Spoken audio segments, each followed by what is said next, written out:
no kene maga punyarara ta imagine toire tuna tuno mudakara na wona takaria kuiwendaga ukona kagigaga gutukania. And we still learning the basics. Every day feeling like we're stuck in the matrix, enslaved by the time that we feel like we're wasting. Chained to the hustle, dreams that we're chasing. I want to be free.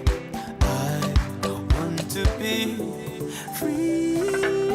Kerenyaga, yonyore aweka, yoga metawe. Kerenyaga, yonyore aweka. Yoga metawe, kerenyaga, yonyore aweka, yoga metawe, kerenyaga, yonyore aweka, yoga metawe. Todo huku kwena fodi, naikeno nada yo moye, fodi, naikeno nada yo.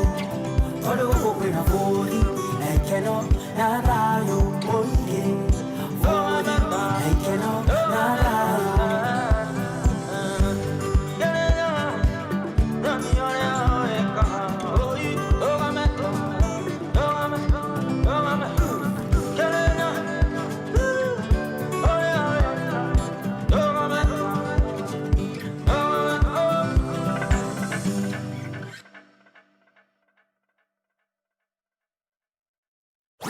Your kind of music, all day, all night, right here on your only station, Power Radio. Nonini 2003 chukua hiyo mbie kamu. Kwani nini? Hujamwona Mantika mwambia kamu, mwambia kuje. Leoni, Leoni, Leyo, Leyo, Leyo, Leyo, Leoni, Leoni, Leyo, Leyo, Leyo, Leyo, Leoni kwa keta. Kamu stoki hapa. We kamu. Kwa hivyo ukitaka.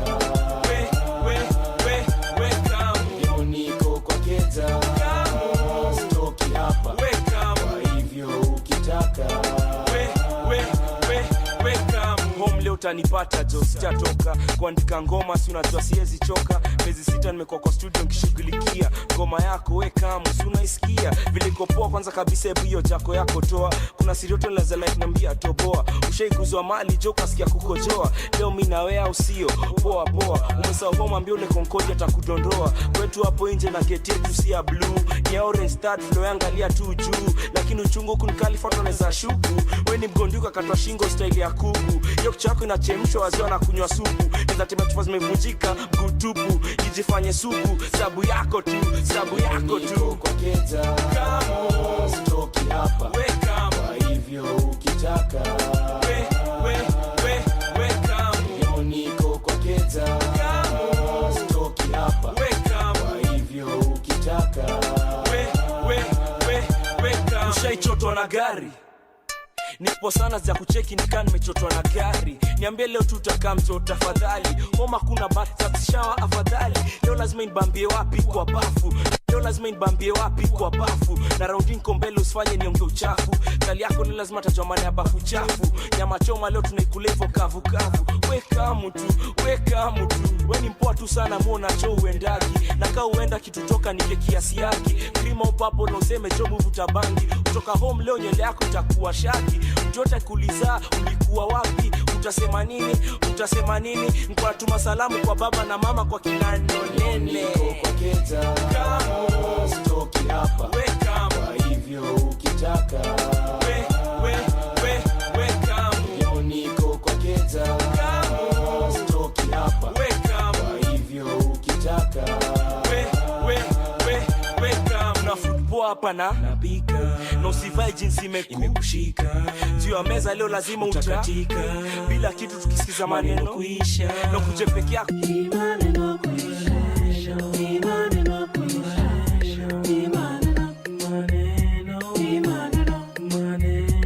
Maneno kuroga kuisha kuna mtu anatuona. Tukisikiza maneno kuisha. Na kuje peke yako jo sikuje na beste zako. Sitaki kuombi leo na kutaka wewe peke yako. Sema unaenda wapi staki noma na madako. Sema unaenda laibu staki noma na budako. Anjua sini mabeste neo ni poa. Nikifungua mlango tu hivi anza kutoa. Sinakumbuka ile chakula nilikuambia inaweza ngoja. Kuna ingine tamu hapo kitaka unaweza onja. Pole pole jo ujui inaweza kunyonga. Umecheza mingi kwa mdomo mpaka ushindwa kubonga. Tulia tulia tulia tulia. Wacha kafungue mlango kuna mtu anagonga. Niko kwa keza kama stoki hapa. Kwa hivyo ukitaka yo niko kwa keza kama stoki hapa. Kwa hivyo ukitaka yo niko kwa keza stoki hapa. Kwa hivyo ukitaka mina mtoto welcome. Say watch baby boy welcome. Yoko tutaruka welcome. Au sio jua kali welcome. Kaona mtoto le mwambie welcome. Mpigie simu na mwambie welcome.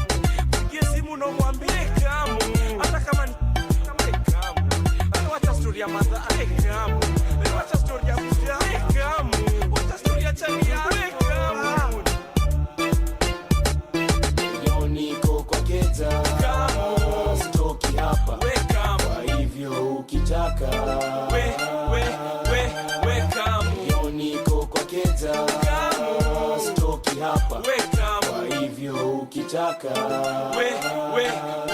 welcome. Nini uko kwa keza na kutaka. Kwa hivyo akikuwa welcome. Your kind of music, all day, all night, right here on your only station, Power Radio. Oko primary school. And we go out. You know, we on a mountain. Wella. Hey! Okay, we got Giddy, machi. In the house on death, desire. What the hell is you looking for? Can I young Luo make money anymore? Shake your feet, baby girl, and I'm Maji nyakuaro ndijo amaluo. But who are you? What are you? Who the hell do you think you are? Do you know me? Do I know you? Get the hand out of my face because, hey, I am unbogable. I am unbeatable. I am unsuable. So if you like my song, sing it for me yourself. Who can you over me? Hey. Who can you over me? I said, who can you over me? I am unbogable. Who can you over me? Who can you over me? I said, who can you over me?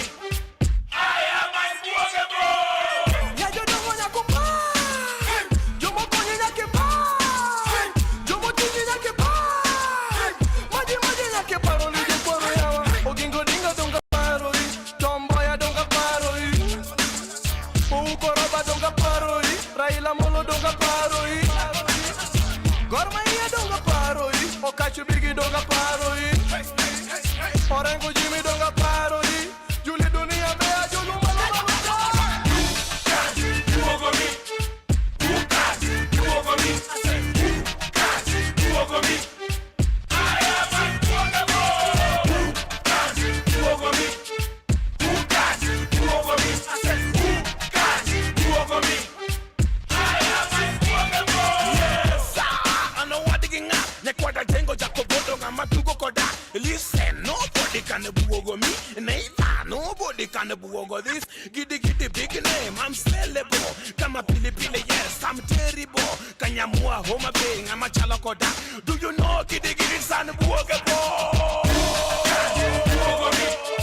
You can't buogo me. I said, you can't buogo me. I am unbuogable. You can't buogo me. You can't buogo me. I said, over me. I am unbuogable.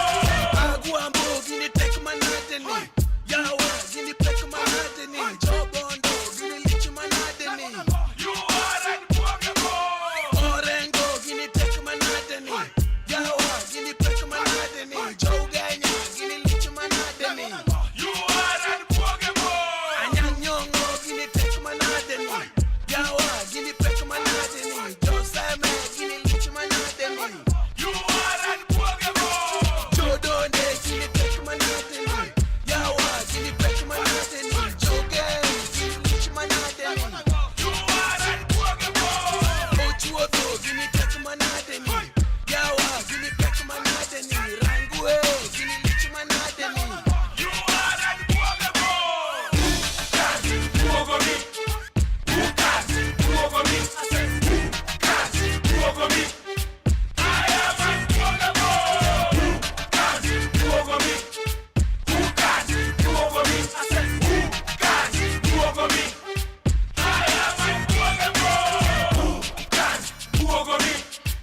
From sunrise to sunset, all day and night. Power Radio.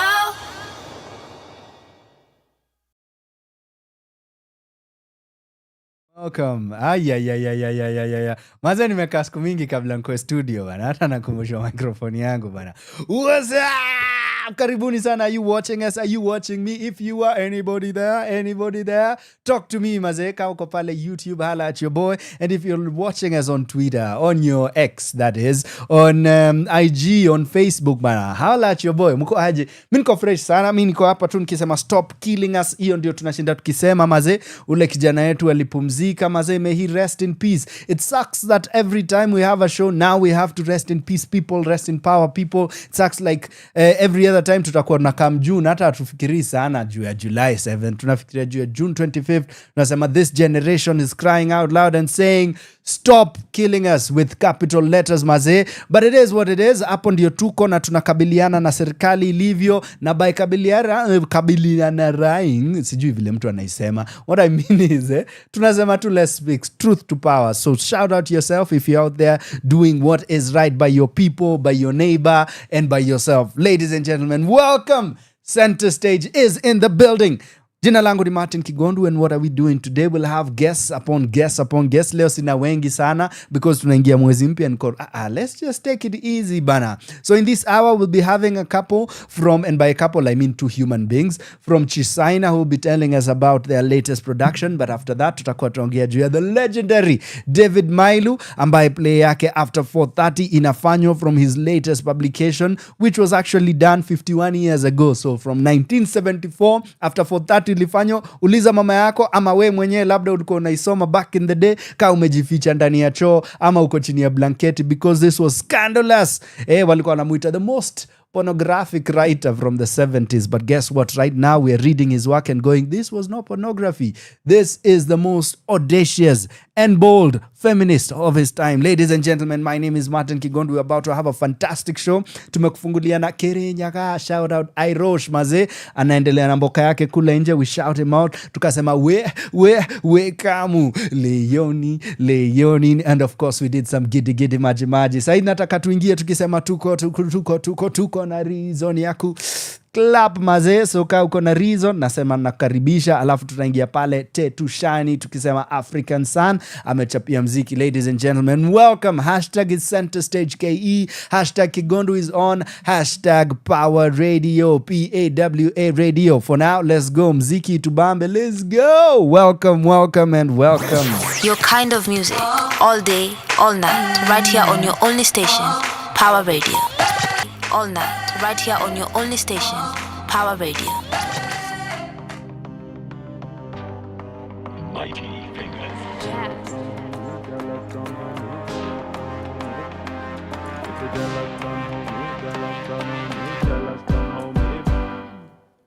I make mountains out of molehills, and it can be quite the scene. Think about how far I've come, and my life looking greater than it's ever been. If I could eat my pie in the sky, it would be just my thing. Sipping on my champagne, and my life looking greater than it's ever been.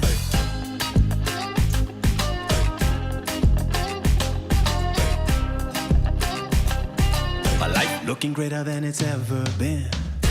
How did you rise so fast, so high, and not melt your wings in the sun?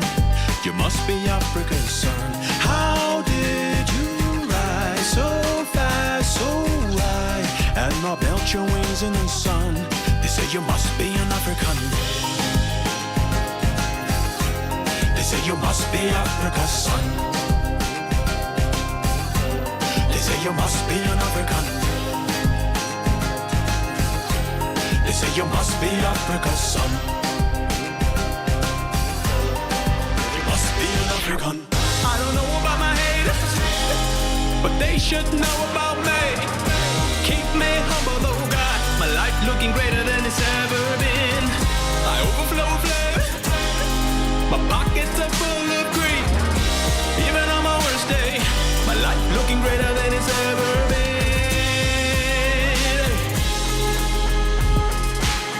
Woo. My life looking greater than it's ever been.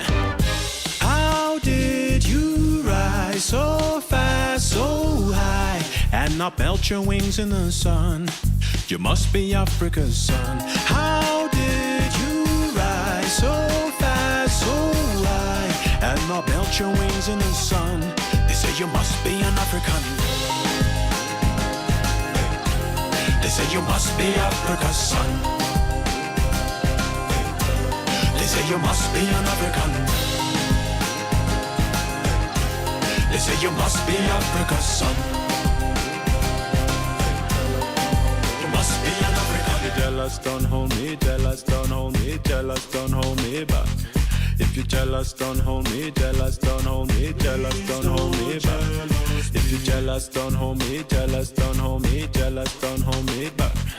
If you jealous, don't hold me, jealous, don't hold me, jealous, don't hold me back. If you jealous, don't hold me back. Jealous, don't hold me, no, no, no. If you jealous, don't hold me back. I'm saying, please don't jealous me. Please don't jealous me. I'm singing, please don't jealous me. Please don't jealous me. I'm singing, please don't jealous me.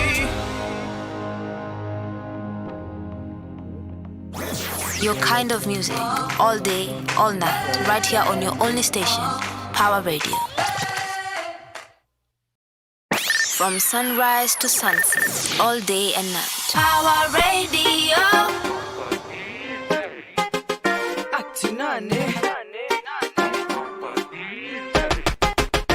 Actinane. Biantaje, bidantada.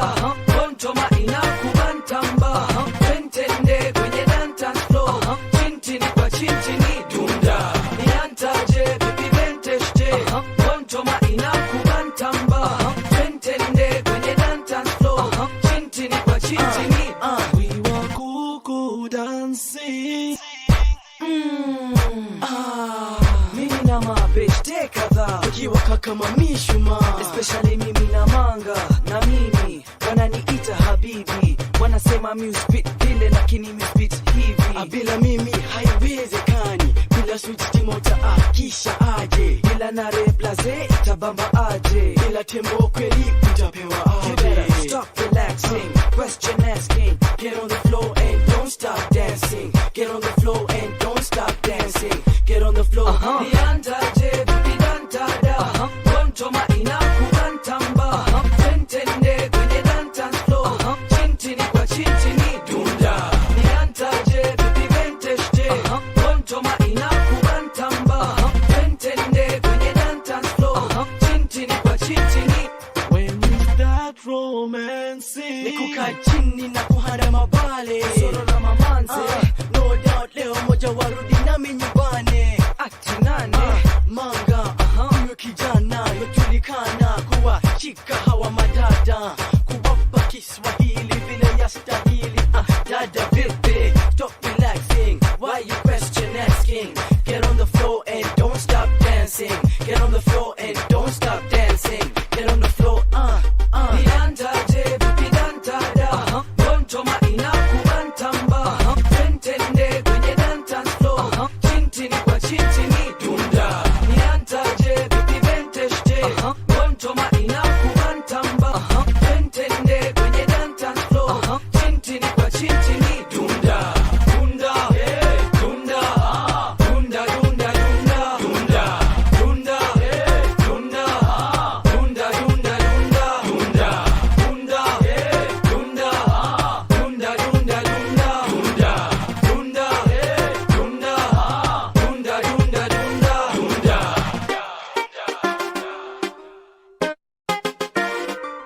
Manga vipi? Habib vipi? Manga vipi? Habib vipi? Shika manzi yako hivi. Shika beshte yako vipi? Shika manzi yako hivi. Shika beshte yako vipi? Kata kiuno, sheki legi. Kata kiuno, sheki legi. Kata kiuno, sheki legi. Sheki, sheki, sheki, sheki. Biantaje, bidantada. Kontoma inakubantamba. Pentende kwenye dance floor. Chintini kwa chintini dunda. Biantaje, bibenteshte.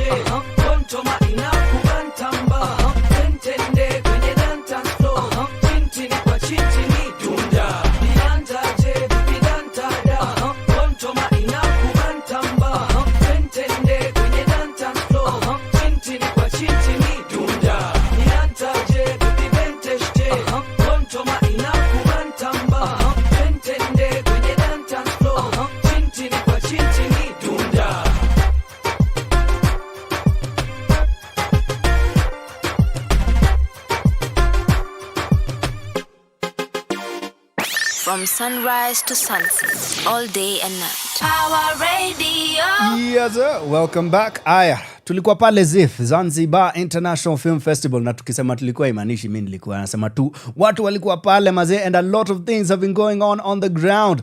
Well, guess what? Subterranea won, Subterranea ilishinda na Jimmy Gathu pia akashinda mazee. Let's see wanatuambia nini. So check this out, ZIFF Zanzibar, the 28th edition of the Zanzibar International Film Festival, ZIFF, concluded this weekend with a vibrant celebration of African storytelling, honoring exceptional films and talents that showcase the depth and diversity of the continent's cinematic voice. With more than 150 films and experimental work screened over the course of the week, ZIFF 2025 brought together filmmakers and creatives from across Africa and beyond, reaffirming its status as a premier platform for bold, authentic, and globally resonant African narratives.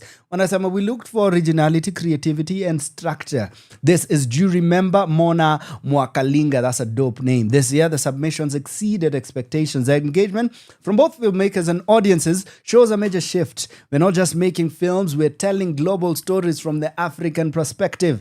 Among the top winners were Kileo from Kenya, which won Best Feature Film. Shout them out. Nilicheki Kileo. Kileo ilikuwa na nani? There is a gentleman as the face of. Shout out to him. East Africa for its daring and emotionally charged storytelling. Uganda's Memories of Love took Best Documentary for its poetic exploration of life, love, and cultural memory. Boy No Fear, a short film directed by Jonathan Cates of Uganda. Wa Uganda wako out here doing their thing. Shout them out, mazeba nange. They earned the Best Short Film Award for its compelling take on courage and identity. Peter Odeke was named Best Actor for his role in Janani, again Uganda. Wait, mnataka kusema Uganda? Yani ikikam filmmaking huku wametuchonga wakatuchonga ka excess. Well, let's see. Tuendelee na hiyo riba, delivering a commanding and emotionally charged and layered performance. That is Peter Odeke. Best Actress went to Talie Agri for her role in the Christmas Run. Christmas Run, mnakumbuka tukiwa chocha vile ilikuwa tamu. I hope you watch it. This was a co-production from TZ and Kenya. Kuna vitu poa zinaweza shikana when it comes to Kenya and TZ. Si Suluhu hapa tu akiendelea kutu stress. Hii show, hii movie particularly captivated audiences with his heartfelt portrayal. Nakumbuka ilikuwa kwa cinemas. Cinema run yao mimi sikuwa cheki. Like nilikuwa naona but sikuenda. I'll do better. I promise this, I promise you. Ooh. Okay, sawa. Acha tuendelee tu. Hamed Suleiman took home Best Actor Tanzania for his grounded and authentic role in the same film. International recognition included Hanan from the UK, which received a special mention for its cinematic brilliance and compelling message. We are honored to be recognized by ZIFF. This is what the film's team said. It's a privilege to be part of a festival that truly champions bold storytelling. Screenings such as the Christmas Run and Janani proved to be more than the cinematic experiences. There were moments shared of emotion and reflection. Watching these films, filmmakers present made us feel seen and connected, said one attendee. The energy in the room was electric as ZIFF 2025 drew to a close. One message echoed throughout Stone Town's historic venues. East African cinema is entering a new dispensation, a new era rooted in local stories, powered by homegrown talent and embraced on the global stage. This is all courtesy of, let us see, Beatrice Materu. Shout you out, maze. This is according to the Citizen ini blog iko pale online. So shout them out, maza. Maze, tunasema Subterranea walishinda Best TV Drama Series. What's up? Well, guess what? I shout them out because Brian Maze alituelekeza pale as the writer, the head writer, but your boy Martin Kigondu is also one of the writers. Kwa hivyo sahi resume yangu ina change. Tunasema tunaipandisha bei, tunasema award winning even when it comes to filmmaking bana. So shout out everyone who was behind it, the actors Peter Kawa, Nice Githenji and everyone. Hata Biko Nyongesa alikuwa pale. Walifanya kazi fiti sana. Subterranea, check it out if you haven't yet. Enda pale Showmax, check out a couple of shows not only written by your boy but written by Kenyans for Kenyans and the world. So ZIFF 2025, makofi kwa kila mtu aliyeshinda once again. ladies and gentlemen, it's your boy #Center Stage KE #Kigondu is on. Riba zinaendelea in the next segue, na kama riba zingine kama kawaida tutaenda internationali kiasi yake, alafu sasa tuanze kukemba story ya guest na kile wanatuambia. You know the show is Center Stage, you know the place is Power Radio, and you know your boy Kigondu is in the studio. Let's go. Your kind of music, all day, all night, right here on your only station, Power Radio. Bobby Mapesa, mtoto mzuri remix. Mambo sawa, tukaruka shawa. Sinajua mambo sawa, hakuna tafash. Inanibamba, mambo sawa, itatubamba. Pamoja, mambo sawa. Kushona mtoto makare 4.6. Aitwa Lima Mama Nita. Mrefu kidogo mnachana kitu ka 3 meters. Nimpande kama maji kwa taa kutoka kwa mita. Mdogo mdogo aweza nkatikia. Nikiwa nyuma yake weza dhani mimi ni mkia. Hii drink yangu amefanya kajimwagia. Na anacheka nikimwambia nataka akipita base kila mtu amuita auntie. Tabia zake weza dhani ni mlami. Ngozi yake laini na rangi ya lami. Macho akincheki na wish ningekuwa ndani ya jeans yake. Lipata size yake anipeleke kwake, aishi kwa mamake. Kila mande kwa mshengware tuslale mate asiwe mambo atake nipeleke karuka aoni tukimaliza twaruka mtoto mzuri kwangu asiwe mambo atake nipeleke karuka aoni tukimaliza twaruka shida yenu madame wataka tuwe same, mkilemewa ni shame wataka kutu blame. Hii ni kama game hatuwezi kuwa same, sitakutaja name unanipenda juu ya fame. Kama wewe ni wa kusalimiana na watu kwa barabara we ni wa swara.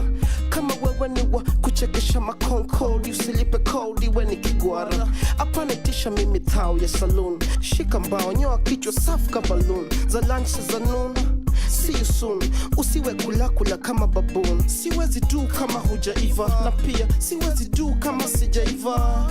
Kwanza make list ya watu washakufist. Nasikia ushachafua mpaka kwetu east kwa mapisi.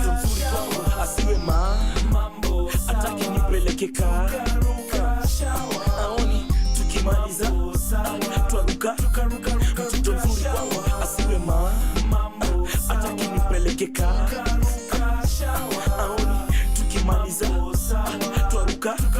Manzene za like tunapenda marap sana, hata kama mpenda mablues pia ni sawa. Mflexible kila kiungo by nature, na mechibeba vimeja. Na usiwe wakifalafala, kukaa tu ndeki malamala. Zako ni kuflash na kungoja hala, kwa maboys waki white collar, jua kusaka dala. Na usiniulize nonini wagana gari gani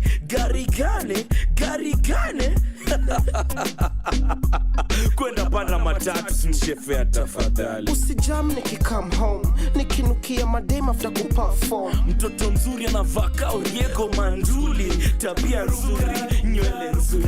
Mtoto mzuri kwangu asiwe mambo atake nipeleke karuka aoni tukimaliza twaruka. Mtoto mzuri kwangu asiwe mambo atake nipeleke karuka aoni tukimaliza twaruka. Mtoto mzuri kwangu asiwe mambo atake nipeleke karuka aoni tukimaliza twaruka. Mtoto mzuri kwangu asiwe mambo atake nipeleke karuka aoni tukimaliza twaruka.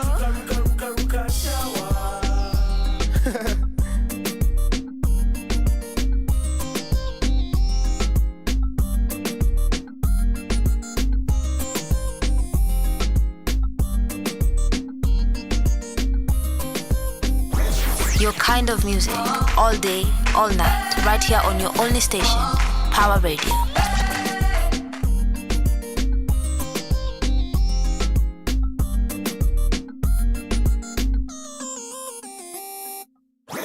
Your kind of music, all day, all night, right here on your only station, Power Radio.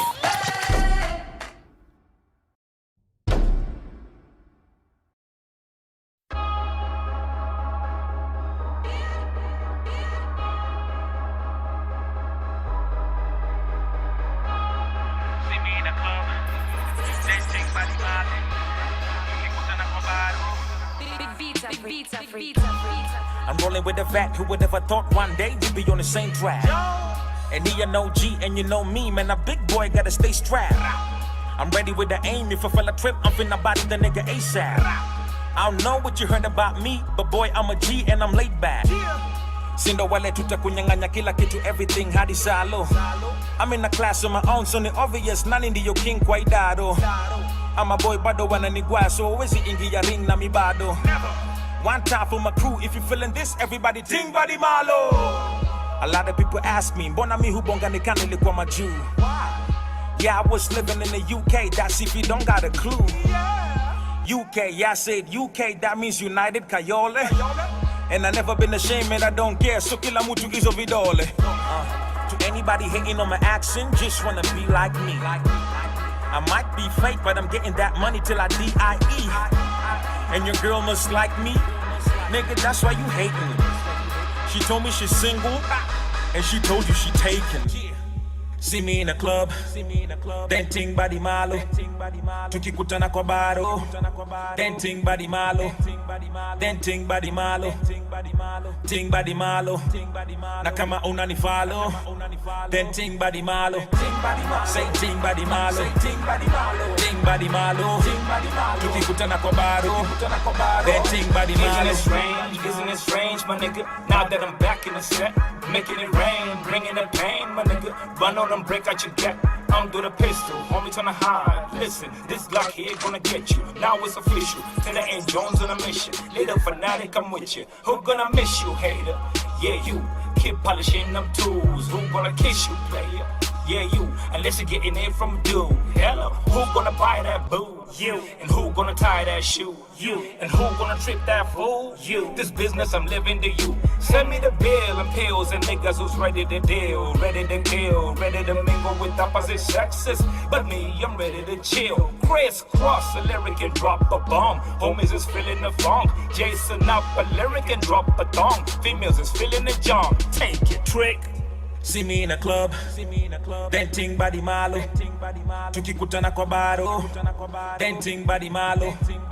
Denting body malo, ting body malo. Na kama unanifalo, denting body malo. Say ting body malo, ting body malo. Tukikutana kwa baro, denting body malo. Risk and touch been a minute, but a nigga really held it down. I gotta say, you paved the way, cause a lot of rappers don't even know how to come and hold it down. I'm in it, we'll see, I'm the only cat repping it. I've been keeping it real ever since the day I step in it. And it's a definite fact that I'm here to stay. Can't tie calligraph, better clear the way. So go and tell everybody, vile, ni mehifadhi hip-hop, ni weyedadi Mr. Di maridadi na vile zinalipuka ni kama za Hiroshima. Lengo langu ni kurap na kutengeneza jina. So brother tupe heshima, ni kombia majina stima ama mboga na sima ama kavona melina ama vipi. I'm a vipi. What up? See me in the club, denting body malo. Tukikutana kwa baro, denting body malo.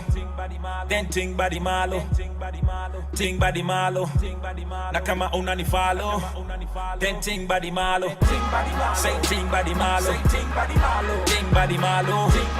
Tukikutana kwa baro, denting body malo. See me in the club, denting body malo. Tukikutana kwa baro, denting body malo. Denting body malo, ting body malo. Na kama unanifalo, denting body malo. Say ting body malo, ting body malo. Tukikutana kwa baro, denting body malo. Your kind of music, all day, all night, right here on your only station, Power Radio. Ting badi malo. Weka mikono kwenye hewa. Mikono kwenye hewa. Nice. Hata hiyo story tutacheza mikono kwenye hewa ya MDQ bana. MDQ shout you out, but for now tunasema ting badi malo. Tukisema maze asante sana bana to the late great Chris Kantai maze, rest in peace baba. Ladies and gents, that was the one and only Calligraph Jones. Aya, tuende side ingine. Nilikuwa nimwambia nitachochaza mtaani, alafu tuende huku kwingine. Kuna kaje? How has the box office fared so far this 2025? Unaona nini? Which is the biggest movie for you so far? Yangu mnajua. Of course mnajua ni Sinners. But a lot of other things have been going on and have been showing. Able to check here as the year hits. It's halfway point. Hollywood has filled blockbusters, Lilo and Stitch, which is impressive. Actually, it might have the biggest numbers so far.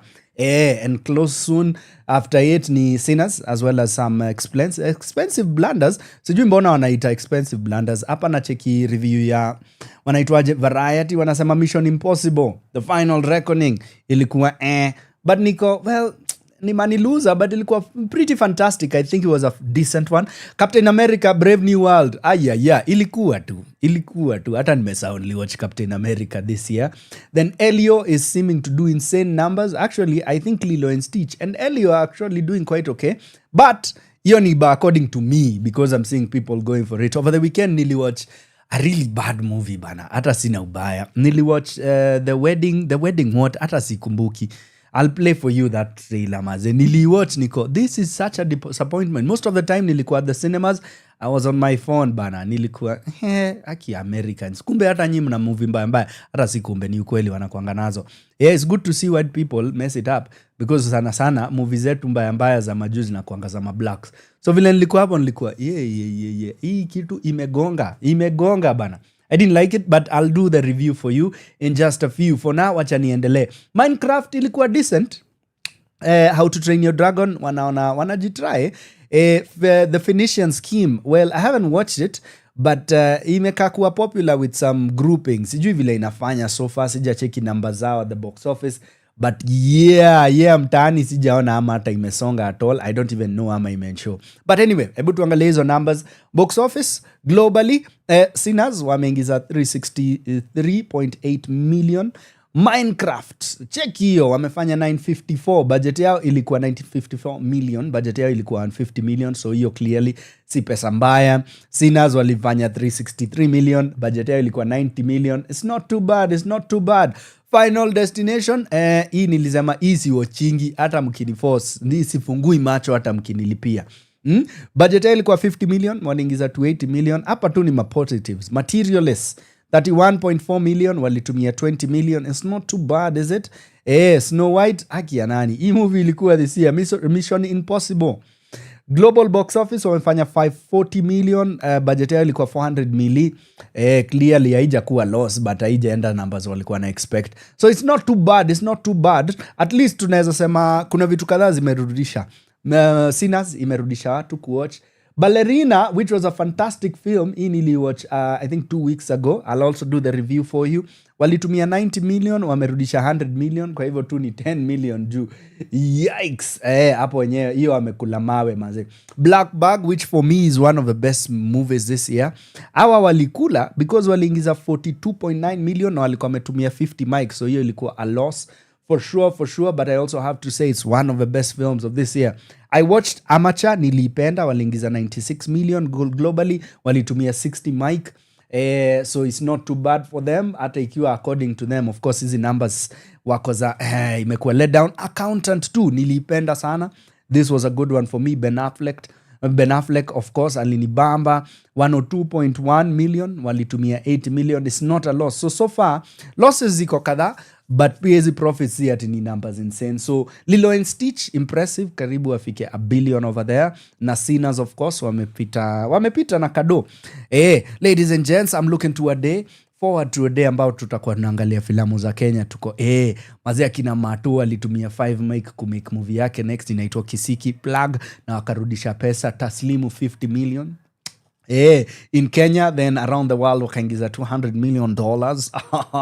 Sema maisha kubadilika maze. Inakuja, ipo siku maze. But until then, we keep supporting what is from the out, but also tukitry kusema hata si tuta improve from within. Aya, tuka movies za mtaani. Ni nini umekuwa ukiwatch? Ni nini umekuwa ukienjoy pale on your TV shows? Unawatch nini? Naweza kuambia without fear of contradicting myself.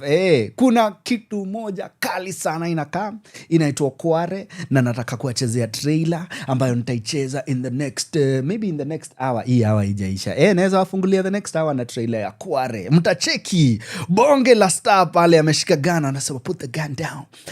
Cheki nishashika lines bana. Your boy is in a TV show that is coming up maze, na imejaa tu mastar. Tunaambia inakuja on the 20th of July, but I'll play you the trailer and I'll tell you more in just a few. For now, I hope you're going to the cinemas. If you are, what are you watching? If you're not, what are you watching on your tablets, on your phones? phones, on your screens at home. Unawatch nini mazee? Engage me. Kani vitu za mtaani, ka unaenjoy vitu za kitambo, bado unawatch Njoro wa Uba. Najua kuna season mpya hopefully inakam. Ka unawatch show ingine yote mazee, hata kani Varshita or something else. Tell me this is what I'm watching, this is what I'm enjoying, this is what I've thrown myself back to, because we have to support Kenyan even if we still enjoy what is from the out. Ladies and gentlemen, Kigondu still here. Kigondu is on your hashtag. Check me out mazee at KIGONDUW pale IG and on Twitter and of course pale Facebook Martin Kigondu. Check us out at Power Radio, PAWA Radio, of course Facebook wazee wenzangu.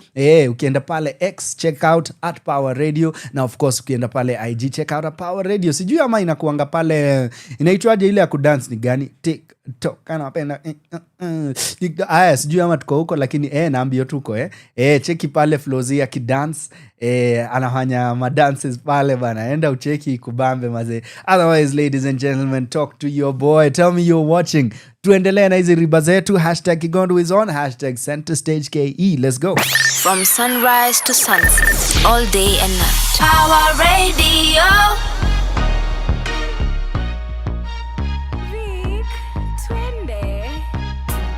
Anpenda kuzilika, anpenda chicks, anpenda thigh gaps, anpenda hizo hips, six sexy kiwa bamba. Anpenda hii, anpenda that, slow but ende chap chap. Anpenda hii, anpenda that, slow but ende chap chap. Ay, kudade, ay, ina dudeda, ay, nina gana mwa, anamba na la.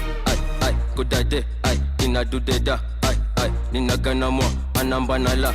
Cheki mina we, tuna do the math, surrender take over, jo angusha mabidha, baby si ubendova kwanza venye inafa, si ati nachocha, mina penda hikifa, ukidigida pale tu kwenye macho, mina sikia ni kama niko mandom, sahi niko zone, mamizinga ni za chrome, manzi unanibamba mahari, nitachukua loan na kulamba tu pahali, pale sehemu flani yani, na utamwaga misi jui Johnny majigani, nikimaliza utasema Johnny nani daddy, Harry Craze ule boyo mashinani. Anpenda kuzilika, anpenda chicks, anpenda thigh gaps, anpenda hizo hips, six sexy kiwa bamba. Anpenda hii, anpenda that, slow but ende chap chap. Anpenda hii, anpenda that, slow but ende chap. Ay, kudade, ay, ina dudeda, ay, nina gana mwa, anamba na la.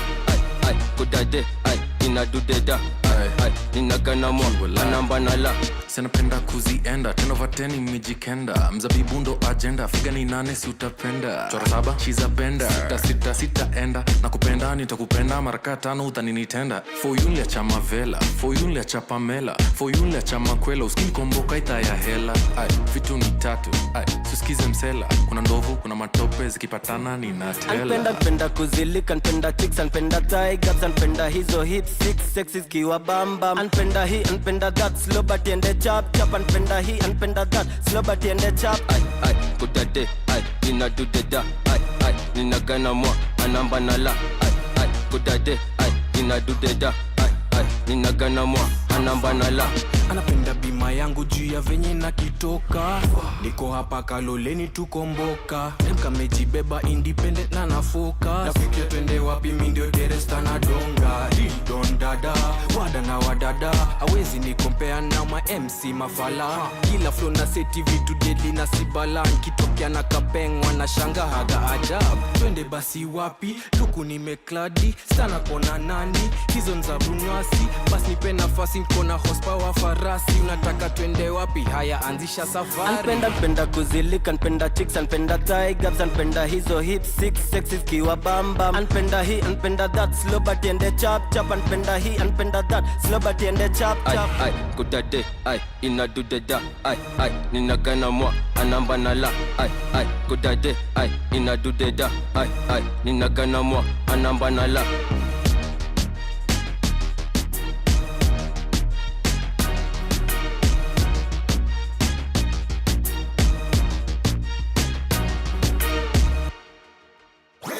Your kind of music, all day, all night, right here on your only station, Power Radio.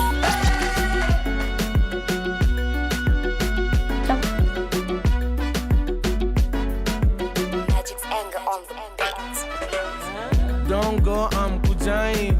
Tetezo manamba, I'm vutain. Kama ni nyama, I'm wekain. Unafanya ninabaki, I'm zubain. I say tonight we are dunda. Dundain. I say my girl we are dunda. dundaing. I said tonight. Tonight we are dundaing. Today. Dundaing. I said tonight we are dunda. Dundaing. I said my girl we are dunda. Dundaing. I said tonight. Tonight we are dundaing. Oh yeah. Tonight we go dunda. Dundaing. Na kwenye ume dunga. Dundaing. Tonight we are dunda. Dundaing. I said tonight we are dunda. Tonight we are dundaing. We are dunda.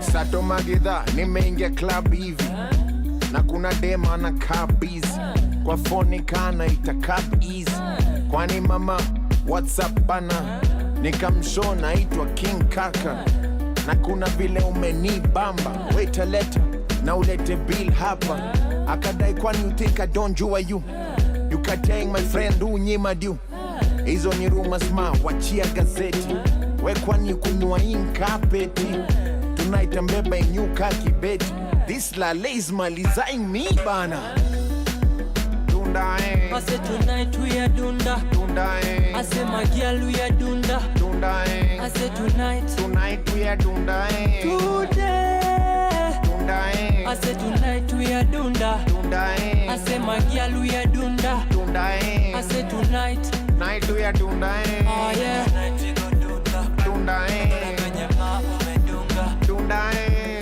tonight we are dunda dundae I said tonight we are dundae we are dunda See we kunywa and enjoy the night Shika chicken wing baby piga bite Leo si ma whiskey na piga beer light Na vile kuna go everything is alright Baby una bam bam biggie Na vile una walk na kudigi Mumeni washa kibiriti Biggie bam bam sinifiti Baby una bam bam biggie Na vile una walk na kudigi Mumeni washa kibiriti Biggie bam bam sinifiti today Dundaing. I said tonight we are dunda Dundaing. I said my girl we are dunda Dundaing. I said tonight we are dundaing. Today Dundaing. I said tonight we are dunda Dundaing. I said my girl we are dunda Dundaing. I said tonight we are dundaing. oh yeah tonight we go dunda Dundaing. na kwenye ume dunga Dundaing.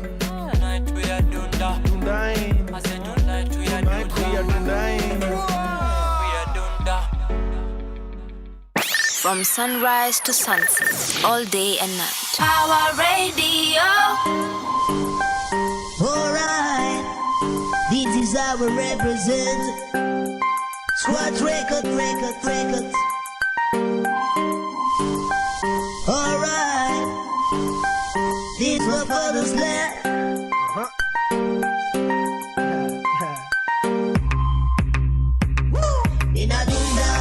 Go get contacts, see a runta. Jeans in my nita zikika. Walking cheese wanna sneaky dunda. Wanna cry, yeah, I need a fika. Postman, kwenye system. Madem kwenye house wanna wika. Uko down na hit track we dunda. Need to smile now, this is how I represent.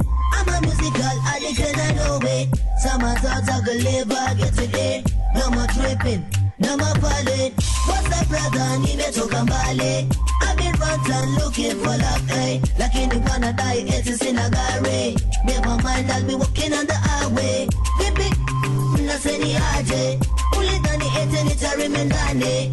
Cheki sasa, nina make maganje. Mbona sasa, nashika nare. You can come with me, I'm going far away. Please don't cry, baby girl, I'll be back again. Promise me there'll never be another man.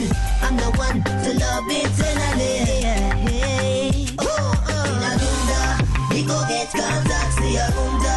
Jeans in my nita zikika. Walking cheese wanna sneaky dunda. Wanna cry, yeah, I need me fika.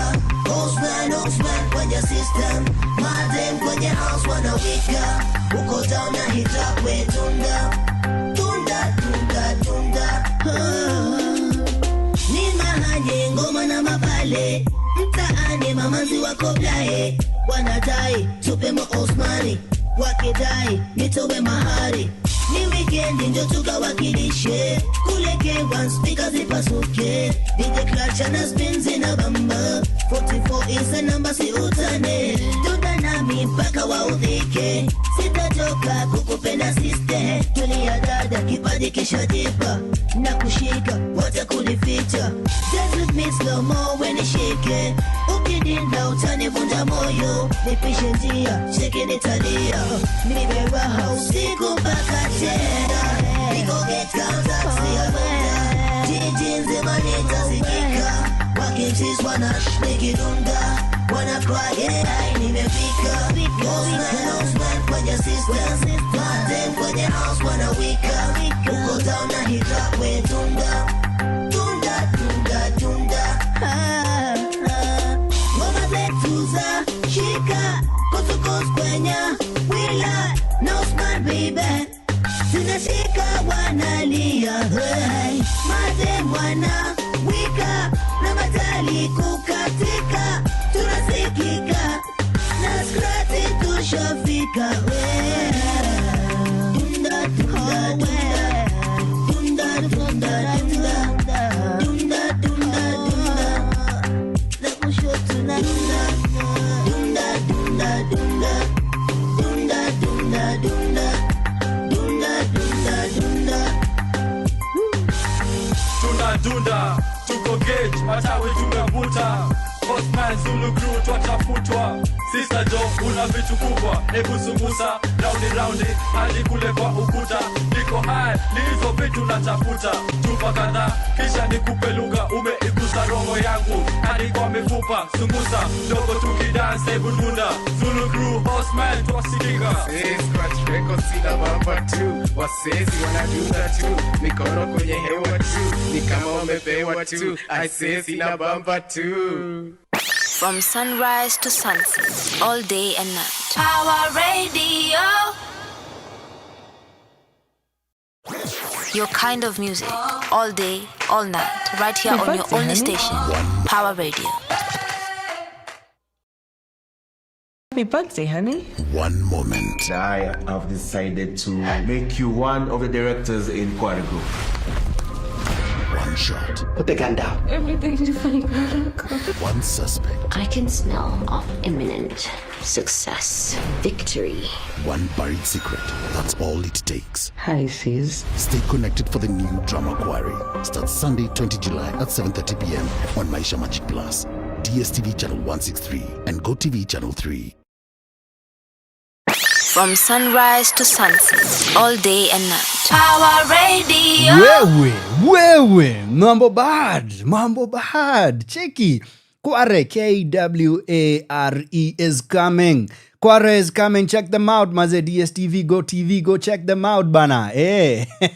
Maze, tunazoza imta, bana. That's a fantastic show that is coming. I know it's being sold as a drama, but kulendani kuna thrilling aspects in it, starring a very dope cast, starring Reinahan Bonke as SJ, Sidlayo Kirusua as Elsa Simba, Ella Wanjiro as Victoria Simba, Damaris Ketrai as Melissa, Amani Mwasera, Bernard Roll, Alex Kayo, Moses Kiema, Robert Agengo, Martin Kigondu. Say that name again.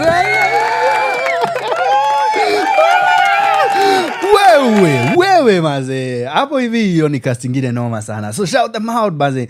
Virus anacheza na Robert Agengo bana. That's a show that's coming out and it's about to kill it. Kwa hivyo kaa uje changamsha DSTV yako ama Go TV or other, tafadhali do so already because this one is coming. Maze ininoma maze. Hata nimechocheka huku maze, producer niangalie zile. Silikushow Martin, silikushow maze. Isho maze mambo mbaya sana. Check them out. Naota Media Production. Casting fiti sana hapo, of course courtesy of the big man himself, Gerald Langiri maze. Hapo alifanya kazi fiti. Now Kware is about a lot of scandal, a lot of thrilling aspects and a lot of drama. The wait is over. Her coronation was just the beginning. Framed for murder, hunted by power, Layla Simba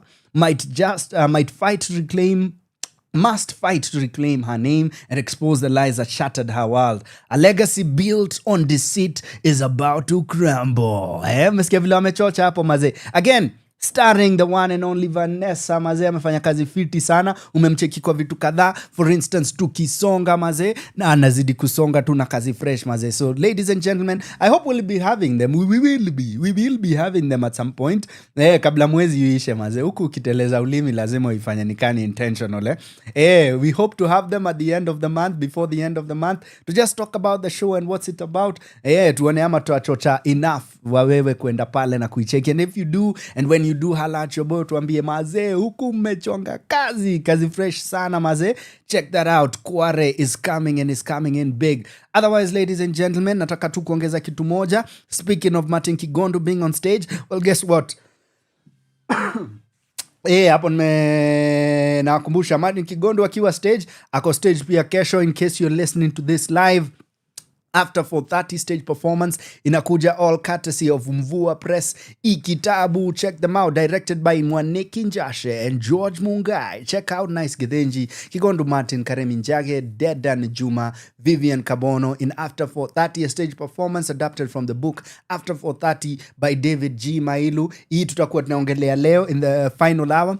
Lakini saizi tu ni kuanza kuambia inaochiwa kesho na itakuwa pale Luiliki Auditorium. Luiliki, ukitaka kujua ni wapi, Luiliki iko pale National Museum, na itakuwa Friday the 4th of July.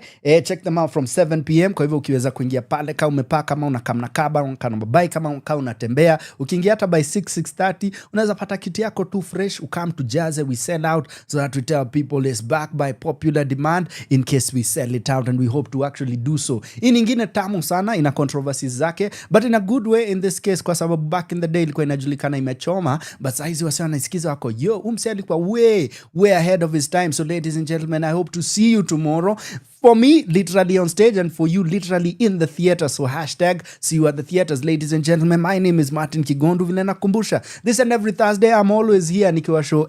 Vitu mingi zinaendelea huku. Kuna time tulikuwa na show all the dance projects zinaendelea. Kuna time tulikuwa na show all the poetic projects zinaendelea. Hata tukikam to the literary scene. Hii weekend imepita, tulikuwa na the Nairobi Lit Fest mazee. So we shout them out. Nasema every performer who was on stage, every writer who was in the space. Najua the one and only professor, legendary professor Kidhaka Wamberi alikuwa pale akiongea, na alikuwa na conversation nyingine fiti sana na Ngatia. Walikuwa pale na mimi nikashow vitu hizi lazima niweke rada. Ni vile last week tulikuwa nje tukifanya what we must as a people, because the people shall, underline shall, ama vipi ladies and gents.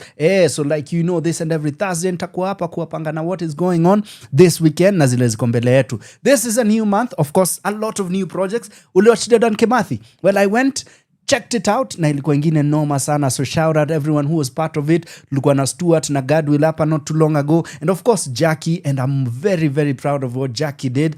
Before that, nakumbuka pia tulikuwa tumewachocha tukaambia vile watakam time fulani na hakuweza come, na the reason hakam kwa sababu tuliweza kumpumzisha the one and only Ngoge wa Thiongo. So I would say it was an honor to not only interpret his work into Kikuyu for me, but also for me as an audience to sit there and just see one of his last final pieces to have worked on kabla malizia, as much as iliandikwa kitambo sana. So all I'm saying, ladies and gentlemen, as an arts ambassador, kazi yangu naichukulia very seriously.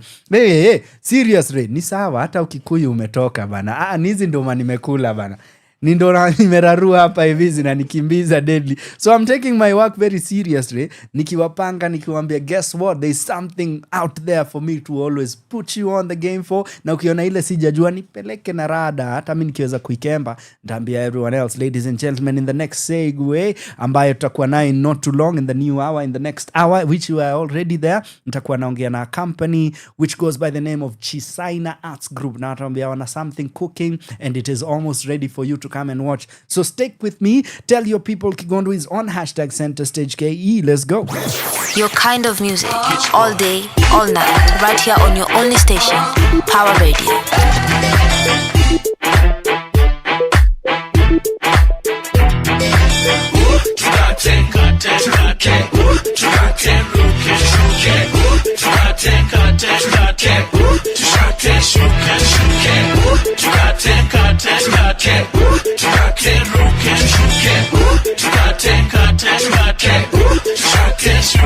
Master's the bomb, diggy, the bomb, ziggy, Master's the bomb, the jig, ziggy, I'm still bringing the fat ziggy, back on mnachizi munacheka hata mkizidi kuzidis hii flow bado nitazidi kuzirate na kugrow mpaka ni blow nianze kurip hii mashow instead of having one shinde nina kama 4 yo nani yule African Bamzi naleta rhymes waka vichwa vya toboka yani sikiza hewa vile kali naleta flow for sure Joe na sitachoka nani yule African Bamzi naleta rhymes waka vichwa vya toboka yani sikiza hewa vile kali naleta flow for sure Joe na sitachoka tukate kate tukate tukate ruke shuke tukate kate tukate tukate shuke shuke tukate kate tukate tukate ruke shuke tukate kate tukate tukate shuke shuke nani yule kijana Bamzi with the beats for the streets my man the geeks free style yangu si freestyle zone style free representing for the youth Nairobi city kwa mtaa kila sana kila wiki waniuliza Bamzi tupe muziki nimepoa miaka 2 sa mambo vipi au jui Bamzi hustinka nyuki ni nani yule African Bamzi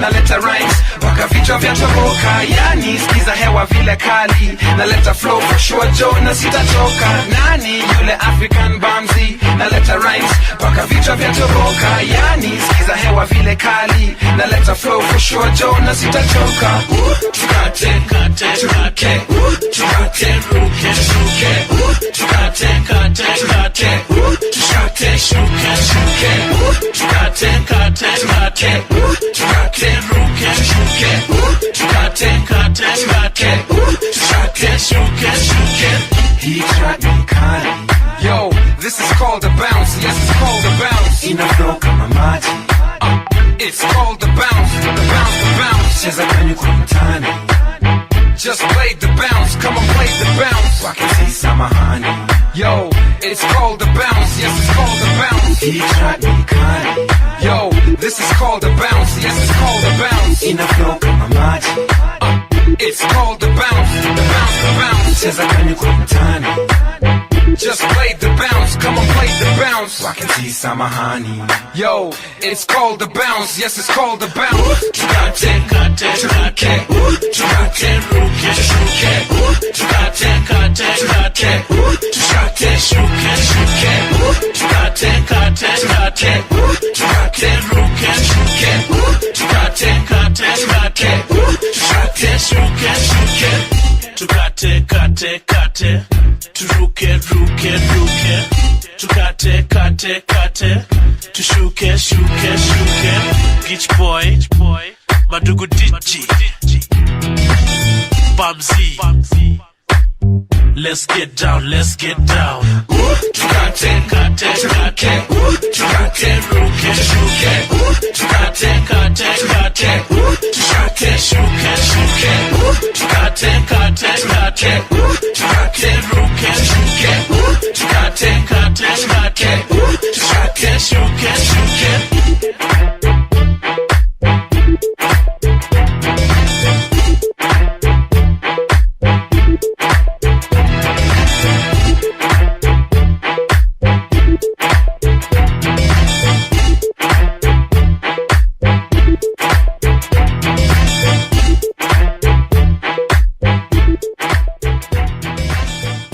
From sunrise to sunset, all day and night. Power Radio. Your kind of music, all day, all night, right here on your only station, Power Radio. Jumoyo huli wali wala raha shampata tiny fa Tangazia kuwa mlango wa bishwa baby Jumoyo huli wali wala raha shampata tiny fa Ladies and gentlemen, usually I don't do this but I'ma go ahead and do it. Break it down. Come on. Nauliza man kiko man kamtafte mke mwenye busara nikishampata nije utupe baraka zako niwe na yeye hey, tupendane hadi kifo tusitengane hey, moyo kawa inamtafuta sana jiko ataeniwasha hakika ni wewe pekee nimekuta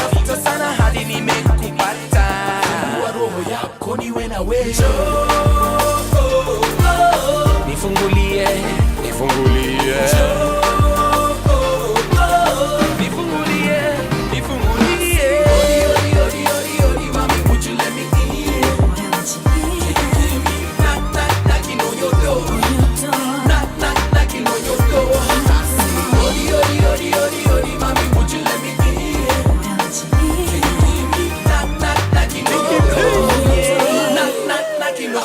Nimepitia security checks, CCTV watching na security pets.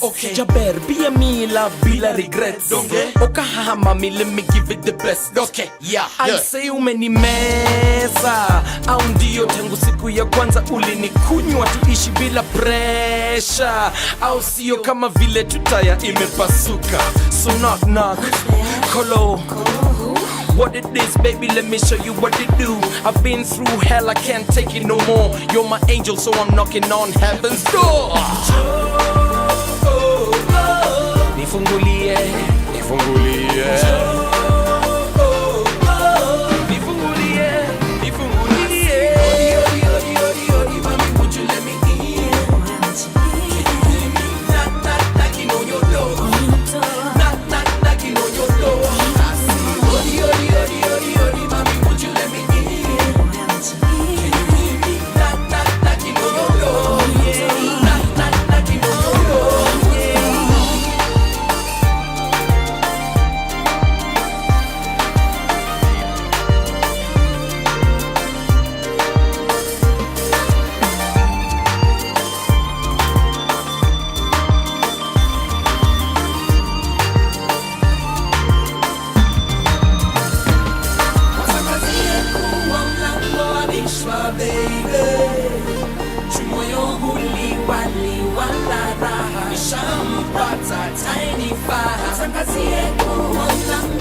Your kind of music, all day, all night, right here on your only station, Power Radio.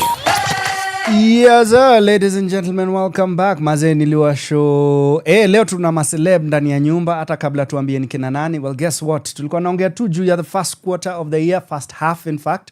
So the first 2 quarters na tumeangalia what is going on in the cinema space. Kwa hivyo kaa uko na hiyo rada na unataka kwenda kuwatch movies, let's check out what's going on. Ukienda pale Century Cinemax, ukiamua whatever unacheki ama ukiamua hata IMAX, wacha show Lilo and Stitch is still showing. Ballerina, which I highly recommend maze. Ballerina action tamu sana if you're into a lot of unajua blood and kicks and guns. It's fantastic. It's probably in my top 5 of the year so far. And I'll check Mission Impossible, definitely in my top 2 this year. F1 hiyo definitely nadai kuicheki hii weekend. Sijaiona 28 years later. Bride Hard, niliwatch Bride Hard this Sunday or Monday and I do not recommend maze. Unaweza ichorea bana. Ni walami hata wakienda losa haina noma maze. Hiyo movie bana mimi nilishinda kwa simu most of the time. How to Train Your Dragon, definitely going to do numbers out there. Kawe ni mtu wa ma horror hivi, go check out Megan 2.0. And definitely a film that I'm about to watch, Jurassic World Rebirth, especially because it's starring Mahershala Ali. Sijamcheki in a while. He's a fantastic actor. I think he's one of the guys tunafaa kuangalia. especially tukisema mseka Denzel ameanza kupumzika in terms of age wise. It's good to know that anarap career yake vizuri with some very important films. Kwa hivyo Ryan Coogler not too long ago aliconfirm yes indeed it is true. Wakanda 3 hopefully kutakuwa na kuna feature moja ya Denzel and in a significant and very important role. Ladies and gents, speaking of superstars and what's going on in the theaters, let's come back home to the theaters. What is going on this weekend, the other weekend and so on? Mwachapi at least play moja ina happen this weekend. Well, not too long from here. Actually, I think it's in the next 10 days or so because leo ni 13th. Leo ni 3rd. Plane ni 13th. So 10 days from now, weekend after next, kuna kitu inaendelea pale maze. Tamu sana, wametuandalia kazi safi. These are the production company of the year 2024. Am I right? Hey. Mmesikia? Hiyo ni crowd inawapigia makofi na imejaa madem. Si mmesikia hizo mavoice? Kuna madem kadhaa hapo ndani bana. Karibuni sana. Asante. Thank you. This is what we're talking about, ladies and gentlemen. When the key to success fails to open any doors, a gifted young man's pursuit of education turns into a journey through disillusionment, forcing him to confront the system and himself. Ini play moja safi sana, inakam directed by Victor Muyekwe, ambaye tuko naye ndani ya studio. Victor ni wewe? Sawa basi, karibu sana Victor. Asante. Are you the guy in the photo? Yeah. Unaka different bana. Walai. Unaka different. Ndio mengia niko Yeah. Is this the same guy bana? All good, kumbe kwa picha unakanga safi hivyo. Aya, wacha niangalie poster ndio nikuintroduce na heshima yako mazee. Okay. Victor, nimekucheki not too long ago on stage. Hii mwaka si umepanda stage? Yes. Nilikuona ukiwa pastor si hakuwa pastor, nilikuwa ninarudi stage. Ulikuwa it had been a while before you on stage. Tulikucheki pale KU, umechocha, ukazoza, ukatingiza stage bale ukiimbia watu mazee leo na shema, yani umesikia bale. Usijali bali yake mazee. Tell us a bit about that particular one. Hiyo show ulikuwa Holy Ghost. Yeah, so Holy Ghost ilinirudisha stage this year. The last time nilikuwa nimeact ilikuwa 2022 nikifanya final project yangu. Oh yeah, ulikuwa KU pia? Yes. Okay. So director hiyo play nilimdirect hiyo time nilikuwa nimemuingiza kwa play yangu akiwa first year Freddy. Uni Fred Mito. Mito, yes. Fantastic. Aka time yake akaniita pia. Then ilikuwa kukandamize vile ulimkandamiza. Anakuja anaanza watu washike lines. Watu washike lines. Si ndio? Alikufanya hivyo. True. Holy Ghost ilikuwa project amazing sana. Nilibambika tena kwa hiyo show ya actor tena kusikia instructions nini na kuingia kwa hii character ya Odongo Mango. I think Hivyo ndio show ilikuwa mazee. Show ilikuwa inachocha na kuzoza mazee, mlichoma fiti. Asante. Na nasema kuchoma kwa sababu it had a lot of fires in there. It also had the literal Holy Ghost coming down mazee. Kazi poa sana. Asante. And without further ado, ladies and gentlemen, we give you another superstar. Charles, unaka different on the photo. Nashinda tu nikiangalia niko it's actually the same guy. Nazeeka man. Hey, Charles Ngamini, karibu sana man. Thank you man, thank you so much. What do you prefer, using your last name ama your maiden name? Well, I prefer all. Uko tu sawa. In my spheres of life nimeitwa all of them. Okay. Nikiwa primary nilikuwa Charles. Nikaingia high school it was Ngamini. Huku nje Gashanja. Any goes man. Hapo sawa maze. Good to have you with us in studio. Thank you so much. Maze, is like the look your thing, suti. When it's on suti. I'm trying to be. Hapo sawa. How is it going so far? The going is good. The going is good. I'm loving it. Utaishikilia for a while. Utaishikilia for a while. Please do. So tuko na lucky ya kuwa na director anakudirect kwa hii play na yeye mwenyewe ni actor, yeah? Do you feel there's a difference ukidirectiwa na actor ambaye ni actor na director ambaye akanyagangi stage? Yeah. Do you think so? I think there's a big difference. What is the difference? I think, for example, when a director is an actor, first of all anajuanga like okay wacha niseme kitu hao watu wanasemanga sishikangi lines hati sishikangi lines haraka na shikanga lines last minute which I don't think so but back to the question I think a director who is an actor like anajua even for example when there is something not happening well anajua like if someone has gone through something he'll approach it differently other than someone who has not quite gone through that thing. I expect I think this thing is easy. But when somebody who has passed through the shoe atajua like I know exactly what you're going through. Bila kukupea example ya cheki weketi wacha nkushow. Hivyo ndio direct. Ama directing hivyo. Kwa acha nkushow hii part vile nitadu. No, he's Aujamchomea. Money has been moved. Good. What about you? How do you approach it different when you know you have the experience of an actor? Yes, juu pia mi nikiwa actor kuna vitu sibambiki pengine director akinifanyia. So what are those? For example kitu umemalizia ukimention sahi. My role as a director si kuambia actor fanya hivi juu atakuwa na replicate vile mi work. So najua mine is to direct the middle path. Unaweza chukua ku reach hii concept yenye tunataka ideliveriwe. So nikiangalia hivyo ndo difference sasa inatokea hapo. I can't approach it vitu sikuwa napenda kufanyiwa kama actor ama vitu sipendi kufanyiwa kama actor sitafanyia actors mwingine. This is so true maze. Ni vile si tukiwa karaia huku nje tuko mimi nikiwa ingia gavanta change maze. Alafu msee akiingia anaruka wase hiyo change alikuwa lete ameisahau bana. So clearly a director who's acted tries to walk what they promised they would do had they been in that chance maze. Hapo sawa bana. Aya, have you done any projects so far this year ama ndio unatufungulia nayo? No, I think I have done this year. Napenda hiyo umenipea look at the disrespect. I've been busy. Tell us a bit about what you've been doing. I have been busy. That's good. I think yenye nilifungua mwaka nayo ni JM Karaoke Chronicles. I heard about this maze. Niliona hata ni Liam did a critique on it na alipenda That's what's up. Tell me a bit about it. JM Karaoke was nice. Actually we've done it twice. First last year, then tukai restage tena this year. And I liked the whole experience. I had the privilege of doing JM himself. That's what's up. And it was a nice thing. Like for example when you are being challenged to do a role that is clearly not you. Like age wise, everything. So it's a different thing. Who and killed I liked JM? it. Your question. Hata kabla umalize niko that is the question. That's the question. Who killed JM? Who killed JM? I think tunajua tu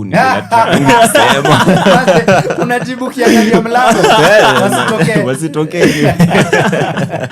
Oh man, you know what, we might not be very specific on who killed JM, but we do know who killed Albert.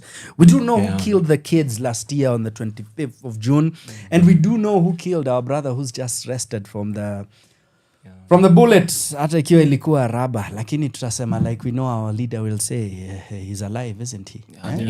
Yo man, maze si wanza kuongea politics, tuna guest goosebumps, makasiriko. Anyway, all good. Any other project that you've done so far this year?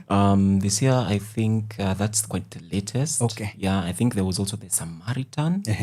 Which was like it was the first project I think tulifungua nayo mwaka, if I'm not wrong, as Chisaina Arts. I think hiyo ndio tulifungua nayo mwaka, and it was like a charity show.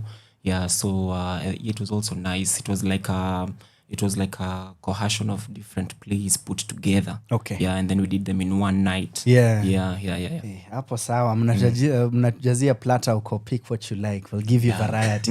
That's what's up maze. Bwana director, a couple of projects earlier this year ama ndio unatufungulia nayo post Holy Ghost? So I directed you Beyond Silence JM Karaoke Chronicles. Yes. Alafu the Samaritan I had a piece hapo pia yenye nilidirect. So, yes, that's it. Hey, you've been out here, a busy director. Tunafanya kazi vile inafaa. So ukiangalia mseka Ryan Coogler ata choose Michael B. Jordan. Unajua? Ufikirie Anthony Fuqua ata choose Denzel a couple of times. You could think of all these directors who almost have like their favorite actors, people you like choosing and working with. For you, especially because umemdirect kwa hiyo nyingine ulimdirect, is he one of your favorites ama do you actually have some favorites? Kasi one of your favorites, si lazima umbambe. He is one of my favorites. Ujamako disciplined na anafanya homework yake every time. Atusumbuanangi na yeye. So Charles Gashanje is one of my favorites. Siwezi ogopa kusema hivyo. Hapo sawa. Are there a few others that uko mimi nikiwa na project au anakuanga kwa list yangu ya options? Wacha nisiwape kiburi. Ukoacha wako. Okay, that's all right. What about you? Do you have any particular favorite scene partners ama favorite directors for you? I think I do have a favorite scene partner, especially when we were doing JM karaoke. His name is Victor Koech. I think that guy tulikuwa tunakuja rehearsal, then hata unaweza notice mse amepoteza line, but unajua venye tu utaangalia tu mse mrudi back to the dini. So it's a good blend, like he understands me na mu understand pia. So I like sharing the stage with that guy. Hapo sawa. Shout out Koech maze, clearly hapa uko na scene partner anasema more work should be coming your way. Aya, two before tuingie segue, number one, interaction yako na the audiences so far from the shows that you've seen this year and last year. Do you feel tunaenda in that direction, in the right direction in terms of bringing numbers to the spaces? What do you feel? Unaweza sema tuko wapi, theater space yetu iko wapi? Na kwako director, tell us a bit about the company, particularly Chisaina Arts. Na pia ama mtuambie ama 200k ya nini ya cheki ya last week ilishaingia, but ni sawa. Twende kazi. Well, I think where we are in the theater space, I think it is a good place, and I think we are going like in a short time we'll be having like mse atakuwa nasikia kuna show ana feel manzi siwezi hata, because I think mostly when even starting ulikuwa unapata unaambia mse niko na show na ako like nini sasa, what is that, what am I going to do? But as I started even influencing my friends to come and watch shows, like unasikia tu msana kuuliza kwani hakuna ingine to come to watch. So I think we are going in the right direction, and I think even looking at other productions, what people are doing out here, I think people are really like thinking outside the box. Trying to bring realism into it completely. Are there any stand out performances we watched this year besides the ones that you've been in? I think I watched African Twist. Okay. Hey, that's what's up. Yeah, man. Yeah. Oh, I know where I know you from. Oh, you know where you know me from now? Yes. I know when you did. Yeah, you did a really good audition. Yeah, thank you so much. Yeah, you're a fantastic actor. Asante. You were actually considered for one of the leads. Hii ni ya chini ya maji. Na sikuchochi true story. Because I remember your distinct look and na nywele pia. Okay, that's what's up. African Twist. Hapo zawa, any other that you watched this year? No. No, sijakuwa na chance ya ku go out watch again. As much. Uko ni lines unashika. Si umesema unakuanga nazo? That's inaeleweka. Director, same question before we go to the company. Any plays that have stood out for you this year? Niliwatch African Twist pia ilinibamba. That's what's up. Niliwatch juzi niliwatch Badasari. Badasari was good. That's good. Yes, I think so far neza mention hizo. Hapo sawa, honorable mentions. Maze, shout out to the director of Badasari, Wanjiko Mwavuganga. We need to get you in studio at some point. Hata utuambie stories zako, because Udemana, she knows a lot about the craft, and it's good to see a fellow director alikuwa hasa wamechonga kazi. So shout out Foi, shout out who else was in there? Najua Justin Mirishi was part of the cast, and the whole crew. Maze, shout out to Ali for Birds, and of course Tobit. Tobit huku maze kila mtu wako Tobit did a good job maze. Nasikia alichocha kuchocha bana. Check him out on TV as well. Ako na show mpya na kina Lona Lemi ya what's the name of the show? Hiyo mpya kina Lona Lemi. More Fire. Yes. So shout them out. Leo na share tu left, right and center. So So shout them out, maze. Big up yourselves. Director, tell us a bit about the company. Yeah, so Chisaina Arts tumekuwa operational since 2022. Okay. Your time tulikuwa more into kufanya show KU ndani blah blah blah. Okay. Then along the way we transitioned tukaenda nje. Naweza sema ina bamba sana sahi juu an improvement every time. Nikiangalia place tulikuwa na penye tuko, vitu zinaendelea kugrow, tunaendelea kulearn a newer things, tunaget newer audiences. So experience ni fiti, na vile amesema wasi wanaanza kuembrace theater more Kenya. So the effect inakuja hadi kwetu. So kuna wasi wengine wana kuja show not because wanajua wanajua so and so, ni juu wamebambika na kazi yenye wase wanafanya, so wanatokea. And that's something very encouraging sahi. That's good. Yes, that's good. In short, we are building culture. The culture is active and it's out here, maze. Umesikia mifuko zao pia zina grow mapesa. Company of the year. Company of the year 2024, maze. Mlishapata uliniuliza check. Unfortunately. Acha tufungie hiyo story hapo bana. Ukisikia unfortunately bana, unfortunately bado tutapambania next year. Tulinominatiwa tukushinda. Nani walishinda? Wasn't you guys? Chemi. Yes. No, it was you guys. No, I think it was Igiza. Oh yeah. Igiza ilishinda best company of the year. Yeah, it was. Okay, I'll confirm. In my head I know it's you guys. Me after kuchocha. In my head najua ni nyinyi. Unajua mimi na Kevin najiuliza, ngoja. Kwani tulishinda na hakuniambia. Ni gani hii? Wanda umse amenona. Get it, man. Kindly can confirm here. Who won? Igiza.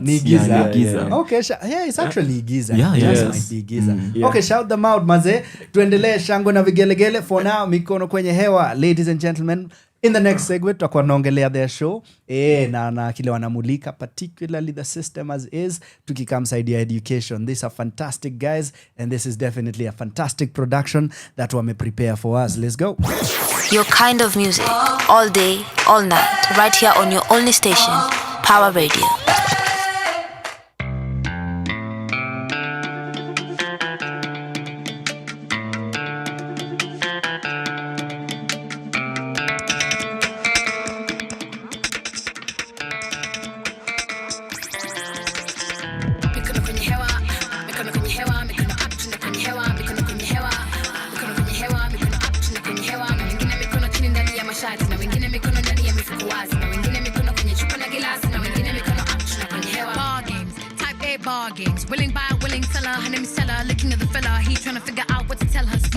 Agenda. Each thinks the other to be a pretender, but they exchange your names and they play the games with a poker face and they make a pact on the and act.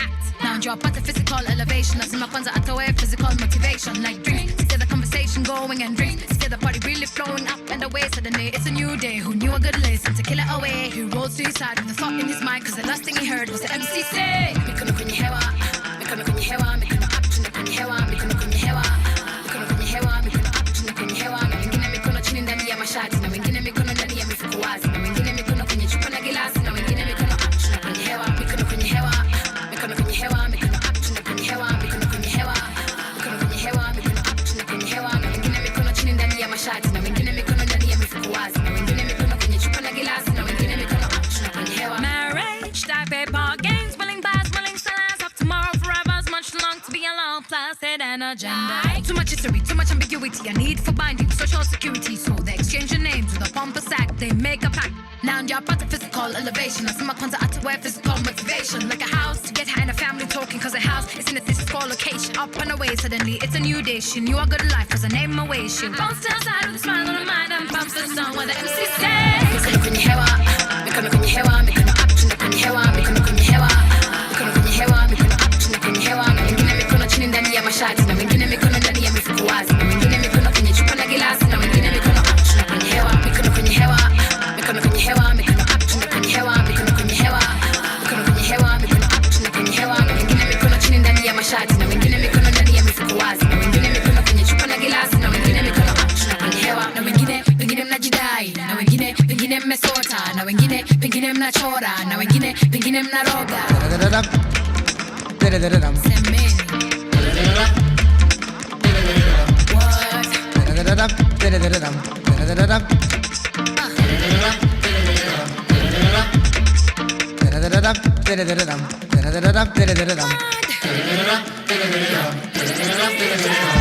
Mikono kwenye hewa, mikono kwenye hewa, mikono up chini kwenye hewa, mikono kwenye hewa, mikono kwenye hewa, mikono up chini kwenye hewa, na wengine mikono chini ndani ya mashati, na wengine mikono ndani ya mifuko wazi, na wengine mikono kwenye chupa na gilasi, na wengine mikono up chini kwenye hewa, mikono kwenye hewa, mikono kwenye hewa, mikono up chini kwenye hewa, mikono kwenye hewa, mikono kwenye hewa, mikono up chini kwenye hewa, na wengine mikono chini ndani ya mashati, na wengine mikono ndani ya mifuko wazi, na wengine mikono kwenye chupa na gilasi, na wengine mikono up chini kwenye hewa, hewa.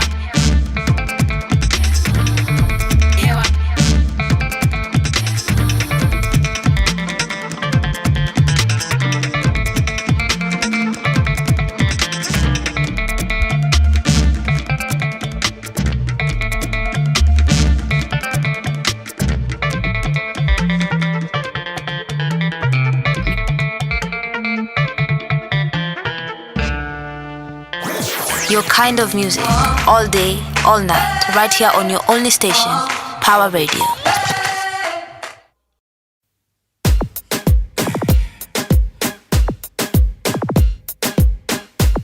Can give me big up 23. Ile mtami utoka big up all the massive and crew. Na hii ngoma ni ya masses what a groove. Ikibamba pull up the tune. Watch our hit, watch our vex. Pick up on the rhythm, no flex. Even the devil himself can't test. Cause in my bounce like a bad check. Song any danger, now fold my hands kama Karena. Nimepona ya fire redder than redder. We breaking the limits, run the tune. Hey selector, now how my heavyweight. Wanna go, yes it's my feather. In quest I'm better. Up in the air na prepare. My false preachers hawawezi kunidea. Amini usiamini juu ya maji alitembea. His presence is heaven to me. Na bila yeye sina essence kwa skill. Nitumie ndio my brethren wati. Nitulie wendo other unijenge mi script. Increase niwe molese. Increase niwe molese. Jump kama sai ole ole. Ona Jesus sai na siyo mole. Increase niwe molese. Nasema increase niwe molese. Jump kama sai ole ole. Nasuma one kama trole. Uno something, let me tell you something. Wanna yap niki to gun one. Beat on a mic, mzee na do something. After this world, the MCs what I run. We get the nonsense, no content, yeah. We fall target. Action pack, but me no gale. Back to back, we still jamming. What's your business, man? What's your parliament form? I'm the man with the message. Yendo mamba, walk of all ages. Na wanatani nimekweke. Shaito poke amateke. I'm on a quest, ki Indiana Jones. Na post red vile na ingia kwa flow. Wadiake no mina stress wakinisikiza kwa show. One man change the world, be the leader I chose. Increase niwe molese. Increase niwe molese. Jump kama sai ole ole. Ona Jesus sai na siyo mole. Increase niwe molese. Nasema increase niwe molese. Jump kama sai ole ole. Nasema one kama trole. Kick out the devil tai chi. Christ got me on another level, I'm clean. Washed by his blood hygiene. Christ got me on another level, I mean. Kick out the devil tai chi. Christ got me on another level, I'm clean. Washed by his blood hygiene. Christ got me on another level, I mean. Increase niwe molese. Increase niwe molese. Jump kama sai ole ole. Ona Jesus sai na siyo mole. Increase niwe molese. Nasema increase niwe molese. Jump kama sai ole ole. Naskuma wad kama trole.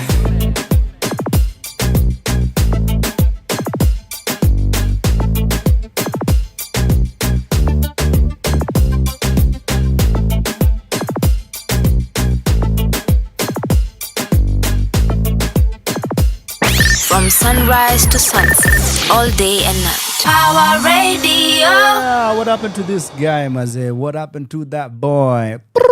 Ladies and gentlemen, that is the one and only anaitwaje maze Stony Jiwe bana, chali mkali sana after akate dread, sijui alienda wapi bana. Stony, tupe mziki, we love you out here, we love you out here. And speaking of love, tuko na maseleb ndani ya nyumba, hasa ni wale wabaya maze, na vile nasikia nimejimulika after niwaite, yani winners tu wa mado hapa, alafu ana correct wako wrong company maze.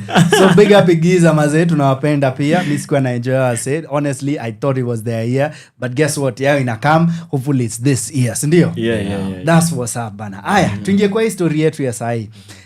First of all, go check them out and uangalie Chisaina Arts, just as you say it, CHISAINA Arts ARTS. Check them out on IG and pale mko Facebook pia ama hiyo tunachia wazee. Mko Facebook pia. That's what's up. Are you on X? Yes. Good. So check them out. Chisaina Arts on all these different platforms and we're engaged. Check out what they're selling and what they're giving you pretty soon. And speaking of what they're giving you, alibad zao zinaisha 31st of May na tuko mwezi mpya. So guess what? Ushapitwa. So get the advance ticket at just 1,000 shillings. Pale VIP utakuwa na 2,000, na kwa sababu wanauza show ingine tamu sana inakam. Hii show yenyewe itakuwa on the 13th of July, 2 p.m. and 6 p.m. 2 shows, 1 day, Kenya National Theatre and pale ukumbi mdogo. Show yenyewe inaitwa Education is a Padlock. That's the name of the show. Yeah. So kile wanaongelea ni vitu tofauti. Let me read for you the synopsis. Prof, a brilliant young man from a poor background, dreams of becoming a doctor. But after years of struggle, a corrupt system leaves him jobless and broken. Sounds familiar, right? Sindio, ina sound familiar. Forced into the streets, he joins a gang, only to come face to face with his brother, a soldier who abandoned education for survival. As their paths collide, Prof must confront the brutal cost of chasing a dream in a world rigged against him. Ladies and gentlemen, Chisaina Arts presents Education is a Padlock. Tumewakumbusha tena, Kenya National Theatre, ukumbi mdogo, 13th, 1 day, 2 p.m. and 6 p.m. 13th ni Saturday ama Sunday? Ni Sunday. So Sunday ya 13th, hawezi sema niko job, sijui, fanya hivi, wenda church ni sawa, but enda service ya mapema so that ukue tao by 1 ama 12:30, uteremke pale ukumbi mdogo, ubai popcorn zako, ubai kajuisi ama kasoda. Ukiwa matings ni sawa, unaweza enda as long as hauna maarufu, ubai ka mask hivi, ukae uenjoy show ya 2 p.m. na kama una siku refu enda uenjoy ya 6 p.m. Mbona unaniangalia hivyo Flozz maze? Maze, ladies and gentlemen, wacha tusikie kile wanatuambia. Bwana director, tell me about this story. At least tunajua there's this character called Prof, but build the world for us please. So vile synopsis imesema, Prof ndo main character wa show. So Prof ametoka hii background fulani yenye mambo ni ngori, designer akona dreams za kwa doki, vile tu wasi ukuwa na ma dreams crazy hivyo. So jamaa amework so hard, akona bro yake mkubwa mwenye actually Prof ndo the favorite kid wa wazazi wake, juni wawili. So ni Prof na the brother Jim. Okay? So Jim anachanga shule, anaenda kutafuta stories zake, anaenda kwa military. But msi ako very dedicated, anaona mimi nikiwa doki naenda kuchange vitu, juu ndo passion yake na kila kitu. Unfortunately for him, grades inakata kuingiana. So the next close thing anaweza fanya ni kuingia nursing, ni close to doki. But aki-apply nursing, vile inakuanga kwa system yetu KUCCPS inamshow, we si nurse, wewe utakuwa journalist I mean.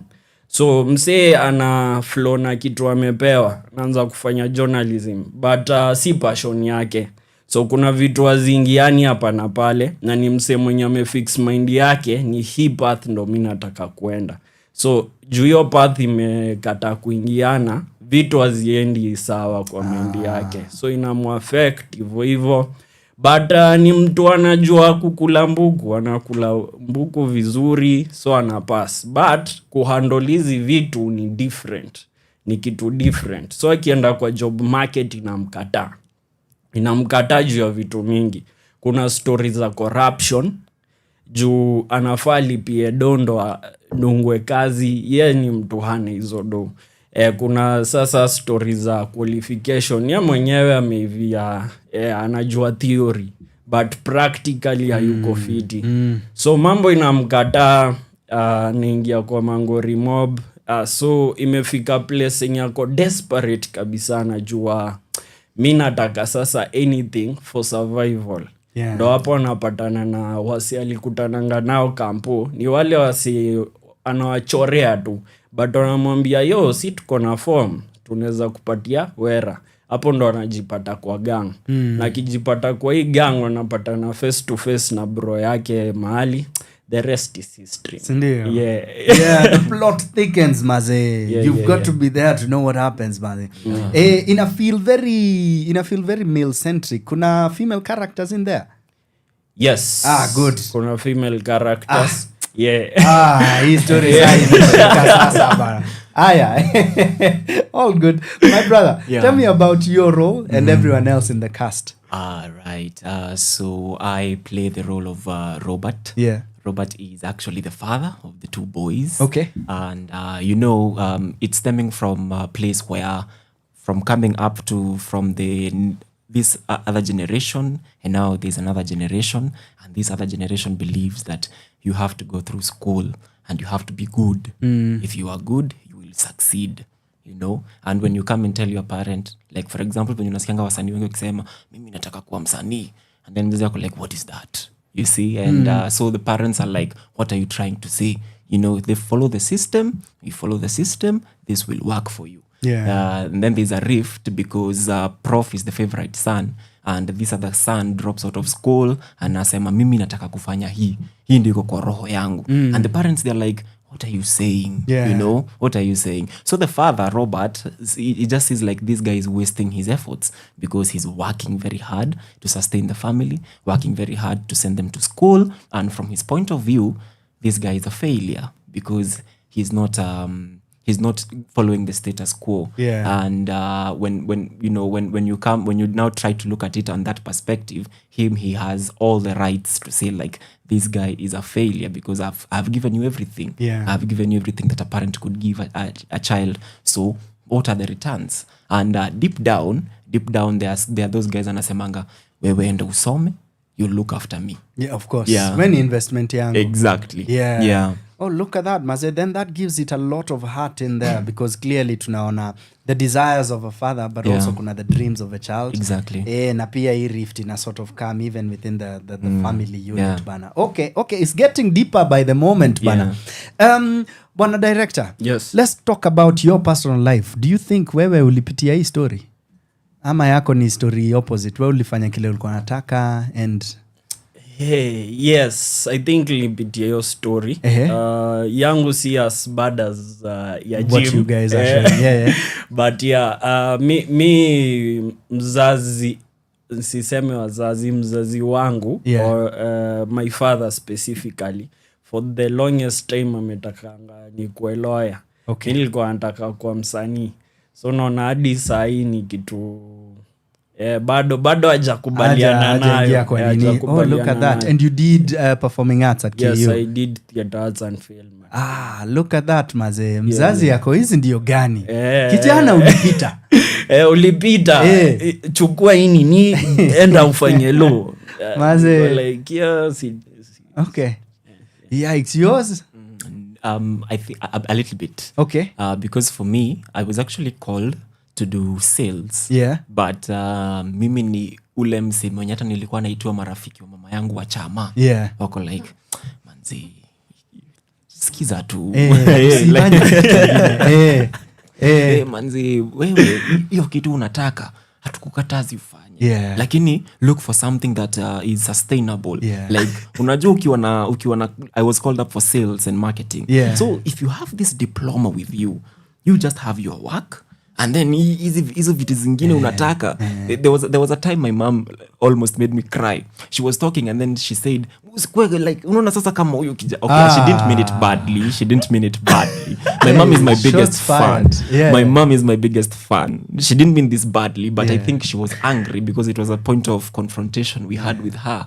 Because ilifika mahali, I even took a gap year. So wazazi wakaona, huyu kijana hataki kusoma. So at a point nilikuwa na feel kama mimi ndio gym. So after high school, ndio hii umeitwa shule. So they are like, you have to go to school. I said, no, I want to do art. I have to be an actor.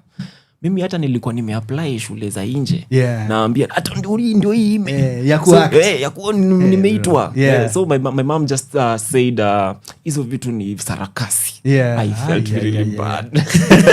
Sarakasi na film imekuja na joto manze. But if I look at it from another side, once I started, I think walijitaka mkutano wakasema achane tu na huyu kijana. Sasa wako wameona like saizi wanaona like they actually when I talk to my dad on phone, it's like you have a show. Okay, wewe ngangana na rehearsals. Mimi I am rallying behind you. And I'm like, wow, because they settled, then they just said ni sawa. Hey, shout out to our parents. That's what's up. Director, clearly hii show inaweza ochiwa na all these different people, the parents, the youngins, unajua it's open for all, but who's your target audience for this one? Who are you hoping to come to jaze huko? Vile umesema iko open to everyone, but mi ningependa sana especially wazazi your generation, because I think play itafungua macho sana wasi, but pia wasi wako kampo sahi such people, because again when we present when we raise questions kama wasanii tunafanya kitu in the minds of the audience, and I think it's very important the youth wakuje watch show, because kuna questions zenye zitareziwa na zikireziwa ndio hapo ndo tutaanza kupata answers zake vizuri. Okay. That's super important mazee, so you better be there ladies and gents. Tumwambie show tiko size namba yu na 1,000 lakini asijawambia ni wapi, so where do we get the tickets? Tickets zinapatikana kwa chisainaarts.hustlesasa.shop. You guys have a Hustle Sasa account, eh? Yes. Buy immediately mazena. Vile mi usema ukini DM ama ututumia kwa show useme nimebuy tiko moja nitazidouble, ukisema umebuy 2 na pesa yangu mi mwenyewe na mi ushinda nikirefresh within the next 24 hours usini DM hiyo siku. But yes, ladies and gentlemen, buy your tickets already. Any last words before we log out? I would say I was in a conversation today with a guy from that generation, Robert, and he was asking me a series of questions. He was like, why are you guys on the road? Why are you guys, always munasema munasema guys, we will be on the road on this and this. And then I'm like, because this guy is not thinking about us at all. We've been like, ever since we were teens, we were being told there are jobs out here, go to school. Sasa mimi nilikuwa nakaa hivi na mimi nilingangana na baridi ya Kinangop nikiwa high school 4 years. Ndio nikuje niambiwe manzi hakuna kazi. Like I remember, okay, I'm not throwing any shots, but the former DP, there was a time alikuja graduation akasema, guys mna graduate hakuna makazi. So I'm like, wow. Okay. And he was the DP then. He was the DP then. And sasa these people are just out for themselves, and he was trying to tell me, no, you guys, there are so many ways to kill a rat, there are so many ways to do things, and if I would compare it to this script, to this show, to whatever we are showing, I think people have been chained to a way that I have to go to school, I have to do this, I have to do this. And for example, I would also like young people to come out and watch this show, because I'm pretty sure like msi akianza kufika 23, 24, 25 na anaona manze I don't have anything going, mtu anaanza kufeel nazeeka, time is going, and what, like, you start projecting yourself in the future, and then you're like, what will I have if I'm a person who wants to get married, start a family? How will I how nitawalishaje? What will I be doing for these people? And I think people should come out and just see and watch, and then get a different tune, because as this guy alikuwa ananiambia there's so many ways to kill a rat, and I'm like yeah there's so many ways to kill a rat, but what if this rat is I kufi? So what am I supposed to do? And if you would look at, for example, if I would say the character of Jim, he's like anafinyeliwa sana to follow this, like he's just being sharpened, follow this, but what if I think outside the box? What if I do something different? Sikatai hii ni kweli na ni mzuri, but what if I merge it with this? So I think people should think in that perspective. Yeah. Allow others to experiment. Even kani vitu ujui. Watu walikatazwa kwambia hiyo TikTok ni nini. Sasa ni millionaires. Exactly. Watu wa OnlyFans. We are following. I mean. Wow. Okay, sawa. Director, any final words? Yes, sanaa ni kioo cha jamii kila wakati. So on that note, kujeni kwa wingi, mchekisho. Isi isho ya kuhata. Tulimira society na Beyond Silence. What happened juzi, tulikuwa nilicheki whatever ilikuwa ina happen kwa streets na nika enda back to the footages na ilikuwa ni kama replica of each other. So the same way tunaangalia different aspect ya society yetu sahi. Na bado tungependa wase wakuje because isi kitu ya kumiss vile nimesema. Cast wako ready, sitko ready, ninyi tunangoja. Shukran. Show up, maze. You better show up. Check them out at Chesaina Arts on all their social media platforms. Ukitaka kubuy tiko, enda kwa Hustle sasa yao. Ukitaka kuongelesha personally, what are your handles? On Instagram, Charlie the Bible Explorer. Everywhere good. Actually. Charlie the Bible Explorer. That's what's up. Yourself, director? Muyekwe Chesaina everywhere. Yeah. Check them out. Do it as a matter of urgency. Get your tickets already, ladies and gentlemen. As Center Stage, tunaambia hii ni show moja ya kwenda kujibamba nayo. Si wenyewe pia tutakuwa pale na vile uchocha ukibuy tiko naongezea times 2 maze. Ladies and gentlemen, that has been the leaders of the new school, Chesaina Arts. #CenterStageKE, #Kigondu is on. Tunarudi kwa mziki maze, tunasema kama tadem. Geuza tusemi like for real ni song. Ni song pilipili maze. Ladies and gentlemen, check you out in the next link. For now, happy new hour. Let's go.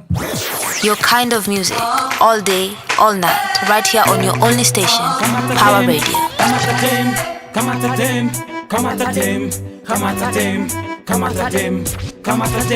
Kila mtu na wake, hana shauri ni zake. Nipe mkono twende dance. Sisters ni hande. Kila mtu na wake, hana shauri ni zake. Nipe mkono twende dance. Sisters ni hande. Klabu imeshona vichakare, mamazi wakatika vihatare, matali wasorora vihangere. Dada niambie jina lako, nimendoki hizo njaro zako. Naomba nafasi wakati wako, tukatike nawe peke yako. Mapeste wako, wakule vako, chali yako, hakule vako. Akileta jambo tumfanye majambo, afanye mambo. Kila mtu na wake, hana shauri ni zake. Nipe mkono twende dance. Sisters ni hande. Kila mtu na wake, hana shauri ni zake. Nipe mkono twende dance. Sisters ni hande.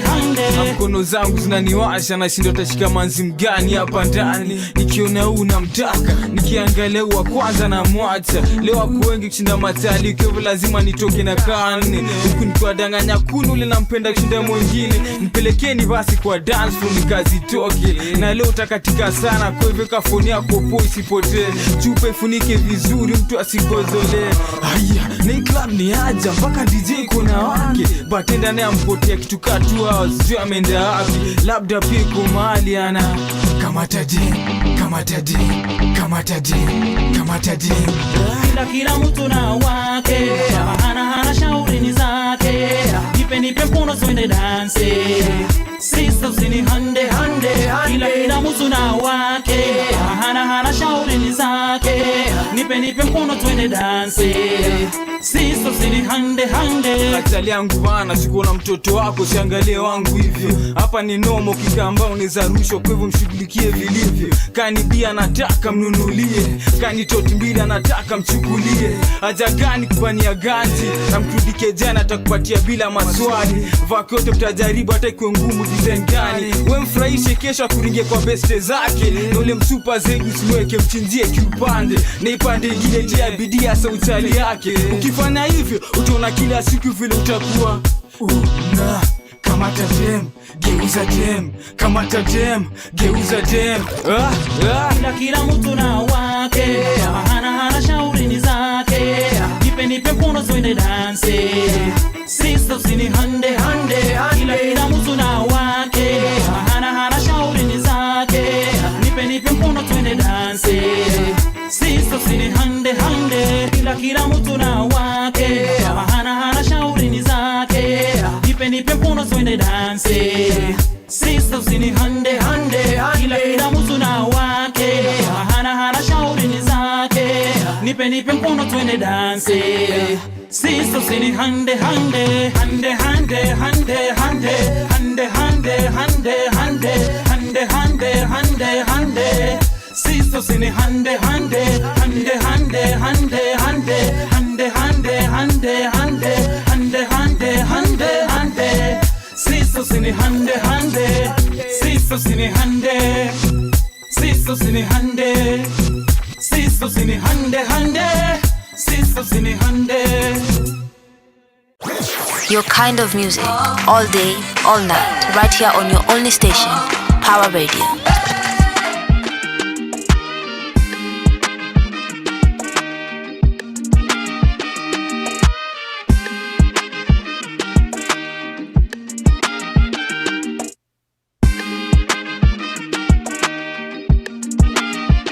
Naongea kaa proud Kenyan mzalendo, nawakilisha maoni ya crowd. Siongei na wafanyikazi, naongea na mwenye crown. Kuliendaje zile kesi za fraud za mziki, ama zilipotelea kazi lelo za mshipi? Hao mabigi watafanya ikaili kai mziki ailipi vipi?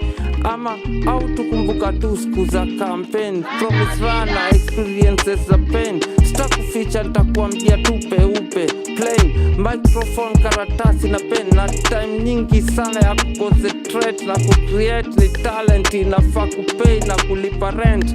Kenya yenyewe iko na dent, hadi peace kwenye tent. Na mimi mwenyewe sina address yako Mr. CGH. Ongea kuhusu kujenga mabridges, na generation yenyewe ina gap, na mimi sina address yako. Watasoma writing on the wall kabarua. Watasoma writing on the wall kabarua. Watasoma writing on the wall kabarua. Watasoma writing on the wall kabarua. Sekta mziki ni kapuli ya mashaka, kuingia ni kurisk, na meza ina drift, na anko Sam na dish. Si tuna collapse, naona breathe, pelekwa kwa jet na ma V8. Shuka ni kama ameingia kwa summit ya G8. Ni immigrant ama amekuwa bait, hawongea fika pay, so keep again. Hawakuelewi kamna msee wa kuinterpret. DPP anangoja DCI amlete kesi, lakini saa juu ya BBI naona nikaa tunapakwa BB, juu tunafaa kuwa mafutani kaa BP. Unajua ni dongapi hao collect wakitua kwa mabaa kwa maduka kabla jua haijatua. Roger that kaa unani copyright. Watasoma writing on the wall kabarua. Watasoma writing on the wall kabarua. Watasoma writing on the wall kabarua. Watasoma writing on the wall kabarua. Uko sure? Hii ni heavyweight lyrical martial art, tricky kambutai, kiswim with the sharks. Kiswahili hili musical large, your words therapeutics, your theory ni facts. Yo, mziki ndio master key ya kufungua roho, universal language, act like you know. Wachana na kekobo, camp, MCSK na priest walete do. Ama wanamaanisha nini na CMO? Kaa kuna kleche kwa mziki kwani ziko. Tumeinvest lifetime juu ya hope za kublow. Siku choose music, music ili ni choose jo. Ningejua singechukua majukumu ya kuexplore na kuanga patient wa mental health. Sini wale wa kesi baadaye, MCs under arrest. Ukihit utapata marafiki, but wagani true friends? Hii ni la familia, fans kufa kupona kwa watasoma writing on the wall kabarua. Watasoma writing on the wall kabarua. Watasoma writing on the wall kabarua. Watasoma writing on the wall kabarua.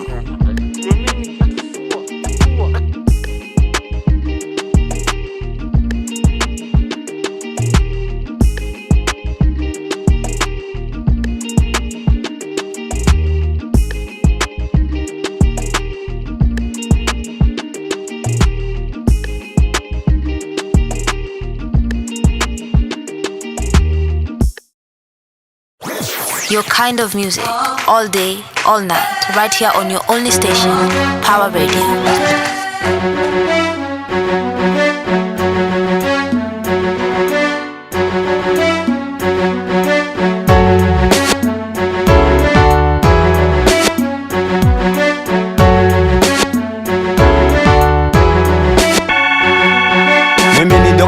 Kutoka kwa wakoloni, ninashangazwa sana na ujama naitwa Johnny. Ametenda madhara na washikaja waoni, bado wanafurahia Johnny kumtia machoni. Ameongeza idadi kibao tu ya magonjwa, na bado wanamsifu eti Johnny ni mtu poa. Najaribu kujiuliza maswali sipati jibu. Mbona mpendi mchana wanampenda tu usiku? Ama mchana ana nguvu tu usiku? Johnny kweli we ni mpita njia. Iwe mzee au kijana bado Johnny ataingia. Muradi tu mwenzio kipofu aoneshe njia. Hata mapu mwimibie mwenzio atapotea. Wanampenda Johnny na Johnny anawapenda. Nyumba zote mutakwenda lakini Johnny ndio boss. John nampenda John. Nikipofu jamani wala tena ye haoni. John nampenda John. Nikukukiziwe na iishi msituni. John nampenda John. Swali ninauliza mnampendea nini? John nampenda John. Andreo wakimbizi anashangazwa na huyu John. Watu wa jinsia moja wanampenda sana John. Tena anajabu sana Johnny si handsome. Ana jicho moja tu dogo kama gun, lakini wanampenda hata kuliko chakula. Wengine wakimkosa ndani ya nyumba wananuna. Wengi wanavaa vizuri ili wampendeze John, na hilo jicho lake kawaida halioni. Wengine wanampenda yeye akiwa moto ameshika, wengine wanafurahia akiwa amekasirika. Idadi kubwa yao wanapenda akitapika. Lihoji aliyomuona wakasema hana mikono. Shughuli anafanyaje kama yeye hana mikono? Kina Beyonce, kina Ashanti, wote wanalia na John. Hata Talia wa Kenya pia analia na John. Na John ni katuni anayeishi msituni. Nampenda John. Nikipofu jamani wala tena ye haoni. John nampenda John. Nikukukiziwe anayeishi msituni. John nampenda John. Swali ninauliza mnampendea nini? John nampenda John. Johnny anapenda raha, Johnny apendi kavaa, na hiyo ndiyo sababu msituni amezubaa. Johnny huvaa sweta weather ikiwa rainy, tena si sweta hovyo yake iko specially, ambayo huivaa siku yake officially. Johnny afungi tai lakini yeye hujidai, tena hakunywi chai anadai kwake akifai. Ukija kumsabai cheki ana feel shy, akiona na uwapenda Johnny ana feel high. Johnny haeleweki, mara amekwenda kazini, mara amekasirika amekwenda zake mwezini. Sasa atarudi lini? Wengi wanamgoja chini, maskini matajiri wote wanamgoja chini. Johnny hawabagui, wote anawapa vinywaji. Ukija na container Johnny atakupa kinywaji. John nampenda John. Nikipofu jamani wala tena ye haoni. John nampenda John. Nikukukiziwe na iishi msituni. John nampenda John. Swali ninauliza mnampendea nini? John nampenda John. Nikipofu jamani wala tena ye haoni. John nampenda John. Nikukukiziwe na iishi msituni. John nampenda John. Swali ninauliza mnampendea nini? John nampenda John.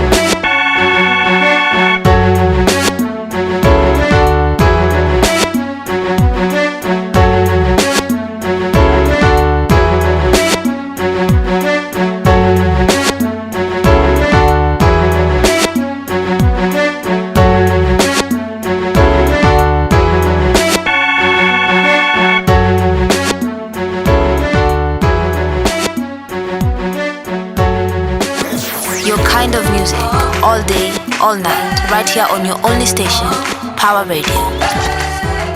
Yes, sir. Ladies and gentlemen, welcome back. It's your boy Kigondu in the building, KIGONDUW. Niongeleshe pale IG, pale Facebook. Remember, I'm Martin Kigondu na kama station, kama kawaida, PAWA Power Radio. Ukiwa Facebook, ukiwa IG, ukiwa X, talk to us, maze, tell us how it's going down.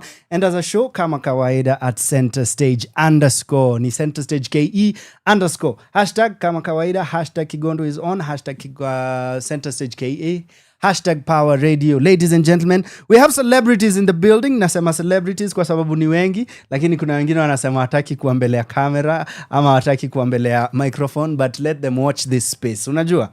Ladies and gentlemen, we are about to talk about a very important play, a very important production ambayo ina happen very, very soon. In fact, within the next 26 hours or so, na hii ni show moja already mshaona poster pale on the socials, already hapa kwa show yetu na YouTube tumeonyesha hiyo poster, na pia sasa nimeiongelea a couple of times even before the interview. What's this about? It's about a legendary professor who happens to be a writer who wrote one of the most interesting things ever written in this Kenyan space of ours. A few years back, a few years simanishi mbili, sisemi a couple, this is literally a couple of tens and tens and tens. 50 years ago, a book was published and a lot of young men and young women walikuwa naenda ndani ya bafu kuziwatch. Most of the testimonials nimesikia ni za when I was 9 years old, when I was 12 years old, but it's all good. Na walikuwa nazisoma wakichocheka tu akiwa, oh, this is what it means to be an adult. I don't know. The first time I read it nilikuwa, hii imefanya ni sweat so many bricks out here. And what am I talking about? The one and only Professor George Mailu. He's George, right? David. Nimesema George kwa nini? Nimeona kwa review, kwa ile review. Unakumbuka review ya we saw a critics review akamuita George na sasa inamuita hata yeye ameshtuka ako wait no. David Mailu, ladies and gentlemen, after 4:30 wako ndani ya nyumba.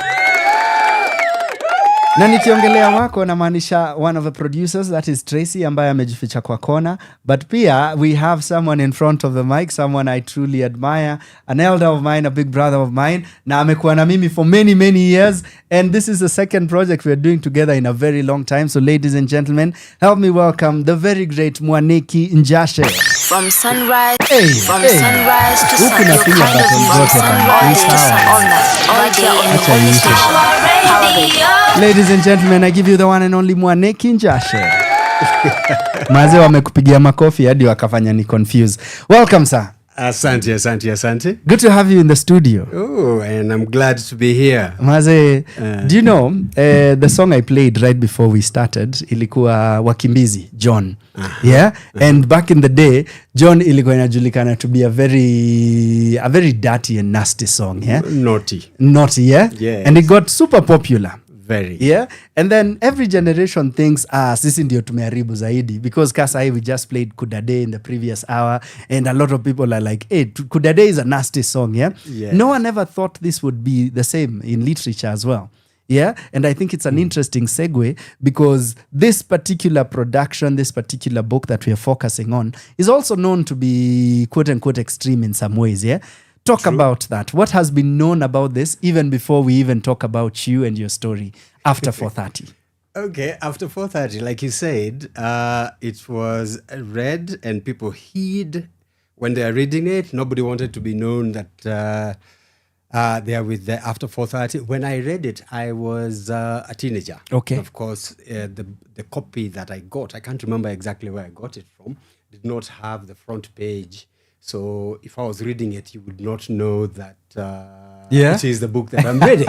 And okay. we were very excited about it. That was intentional. That was intentional. You removed the cover. Yeah. So that if you read it, nobody would know that you're reading the after 4:30, because the reputation that it had come with is that it's naughty, in quotes, slanderers, verging on the pornographic and stuff like that. And so, as a hormonal teenager, of course, that was very exciting.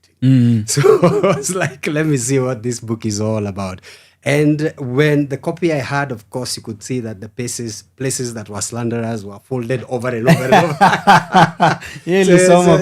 So you could just jump the pages and, and you just get into the heart of the thing. Yeah. And yes, when I read it, I thought, oh my, this is plain speaking. Yeah. And so even for me, I was like, I got, and again, I think because if you hear something being said over and over again, you tend to believe it. So as a young person, I did not take this work seriously. Okay. Unfortunately.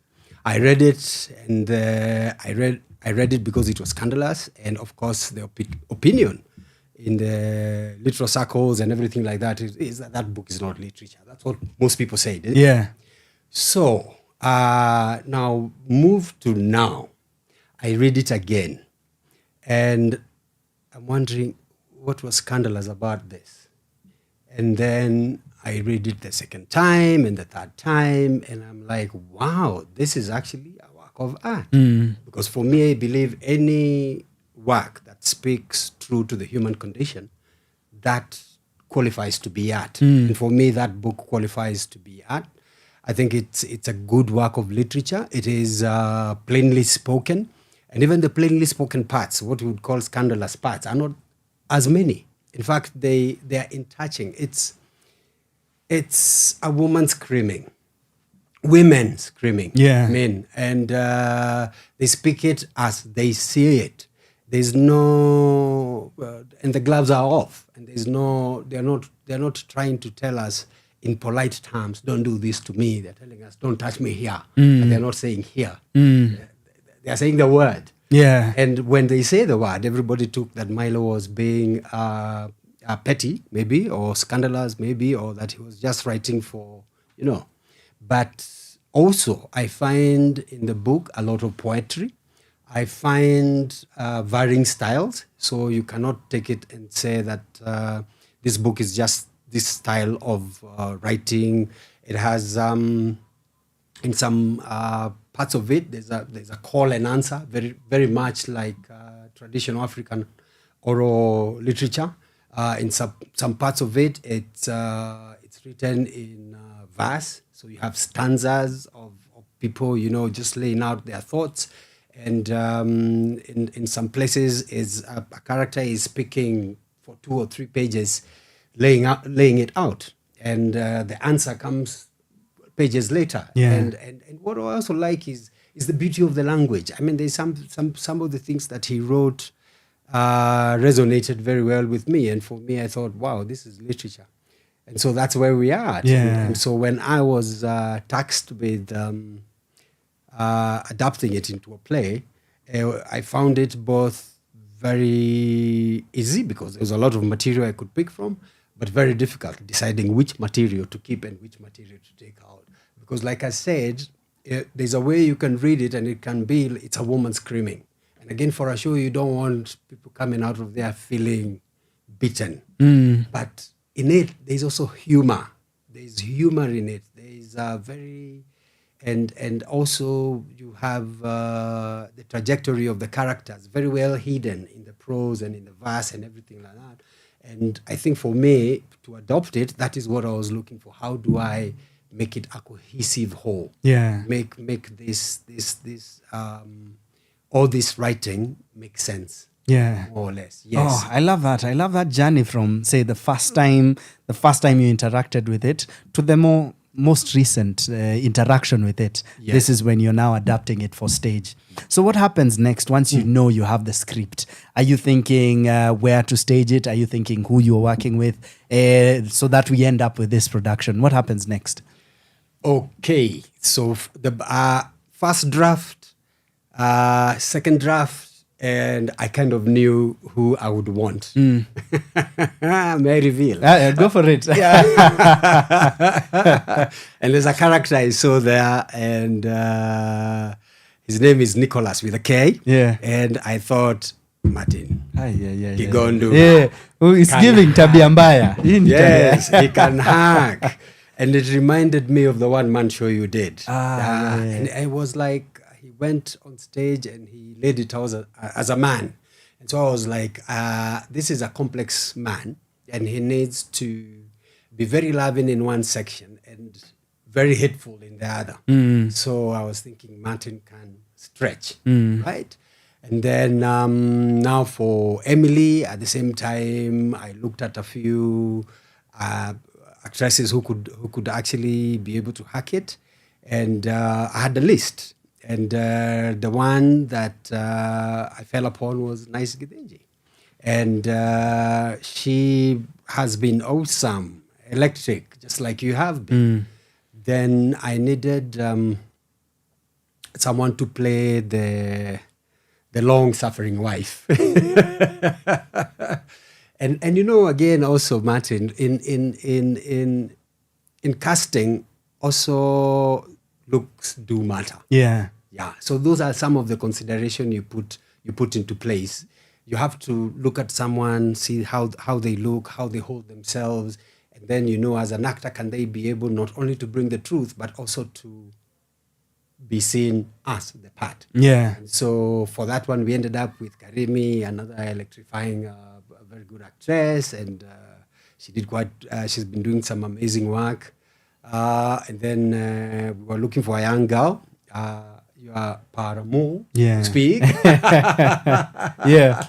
And Vivi came into mind. I'd watched her do some spoken word pieces, very, very heartfelt and very woman-centric. And so I was looking for someone to play a single woman who understands their rights and who's fighting for that kind of existence. Yeah. So that's how all of you got together. Yeah. Then I got Juma to play the man.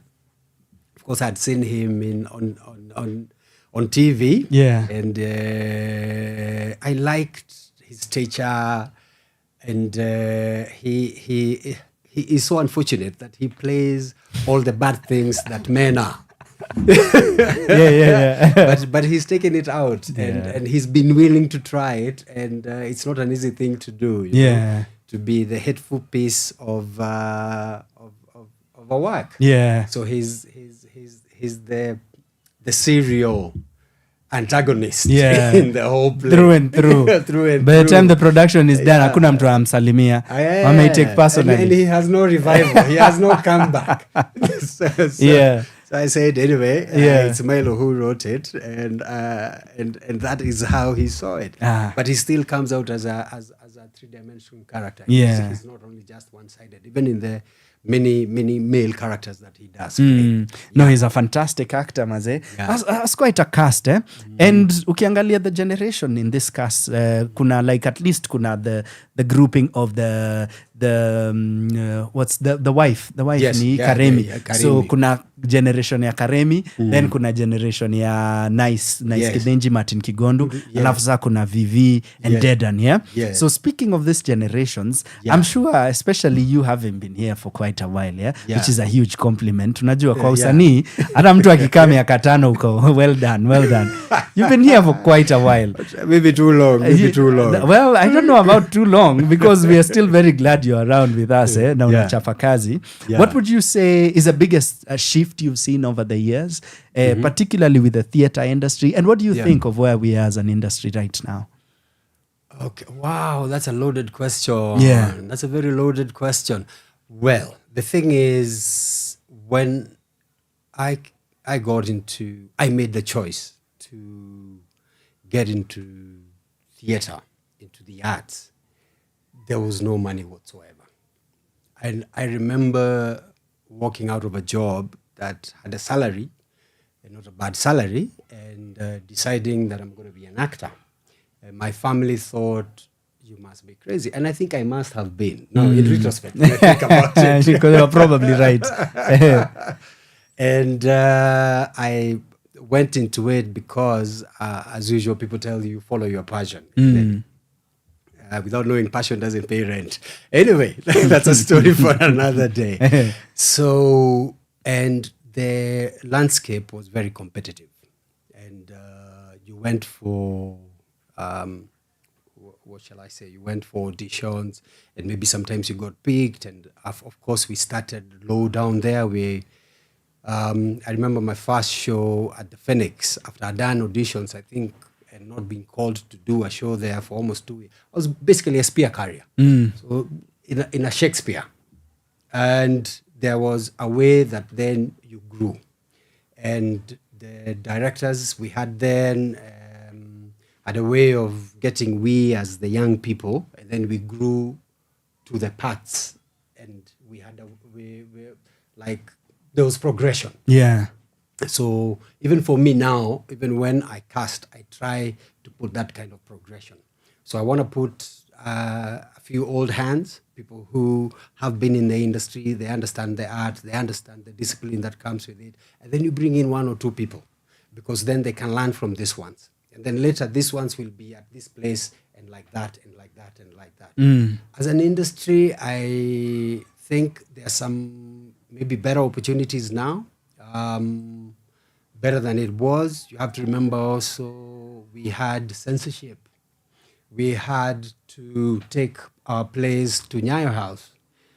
There was, it's still there, even though now it's not there for stage plays, but it's there for film. We were required by law. I don't know whether you know, even for film, you are required by law to take your script for it to be vetted and read before you can actually get a license to do it. Okay. Then and this is for classification.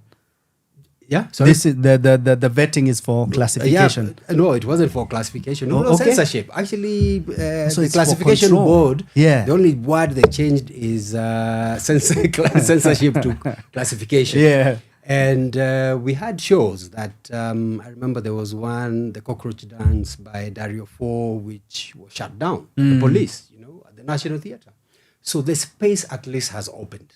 You can get on the streets and say whatever it is that you want to say. You can write stuff and, you get it out there. So at least the space in that aspect has opened. On the financial front, I don't think we are an industry yet. I think we are a sector that is struggling to survive. We don't have, there are things that we lack that would make us an industry. And that means we have to start with accreditation. How do you accredit person is a director? How many shows must they have done to be called a director?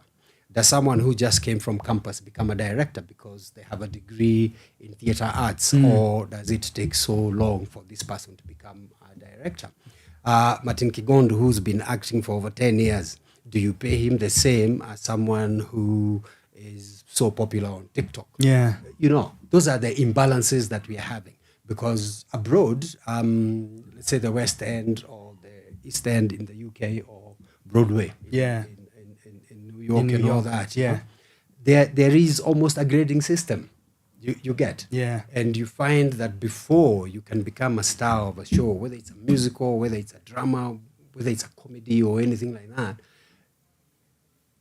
you have Kulad Chumvi, in the industry. Merit. Yes, it's merit. Here, a lot of the times it's the producer who decides who gets onto a show or who doesn't get into a show. And you see, we have segued from now theatre into film. And unfortunately, we have carried the same unprofessionalism all the way to film. Yeah. Whereby now, to a point where someone who is more popular has a bigger following will get a part in a show which they really can't hack. Yeah. But people are still going to watch, but rather than a very experienced actor. Yeah. So there are very many imbalances. And like I said again, we don't have a code of ethics. That's the second one. We don't have accreditation. Who is A-list, B-list, C-list, and so on. Yeah. Secondly, that's accreditation. And the other thing is code of ethics. What are the ethics that this industry should have? Working hours, overtime, what is expected, what is not expected of the actors, producers, directors, and everything like that. Yeah. It doesn't exist. And then from ethics, again, we come to remuneration. There are no, like the government, you have job groups.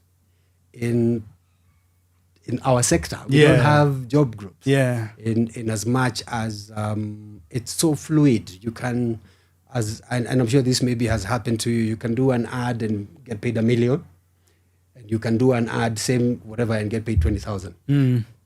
Same industry, same television, same everything like that, and there's no blueprint for all this. So there are so many things that we need to get into place. Yeah. But the beauty of it, even with all these problems that we have, is it's the energy I see in the younger people, the need, and also again, I'm loving the younger people because they have the courage to explore places that we were so afraid of exploring. Yeah. You see. So that is something new, and I think that is something that will work well. And to go on into that, you're finding that the so-called Gen Zs are, I don't know whether I like that term or not, but you will find that they're even buying more African writers than we did at our times. Yeah. Coming to Kenyan only shows, and I've seen it when you go for Tuwali for Bat or whatever, and you go for Denan Kimathi and everything like that. You're finding all these young people, and they're so excited to see homegrown stuff. Yeah. So I'm thinking, in a way, we as the creators are the ones who are failing our audience. Yeah. I don't think we've given them enough. Yeah. I think we are giving them enough, but we are heading in the right direction. Definitely heading in the right direction, Maze. I like where you've left that convo on, because we'll come back from there and keep going. But the buying our own, watching our own, and it's interesting to see all these numbers filling up these spaces when it's especially our work, Maze, which we hope you'll be doing tomorrow night, Maze. So we'll be telling you the where and the when. And like I told you, in the next 26 hours or so, Nakai una watch Jioni. Well, guess what? Tomorrow, Friday night, we've got a plan for you, and our director right here will give us more. We know who, we know what, but we have so much more to tell you. Ladies and gents, hashtag Kigondu is on, hashtag Center Stage KE, hashtag after 4:30. Let's go. Your kind of music, all day, all night, right here on your only station, Power Radio.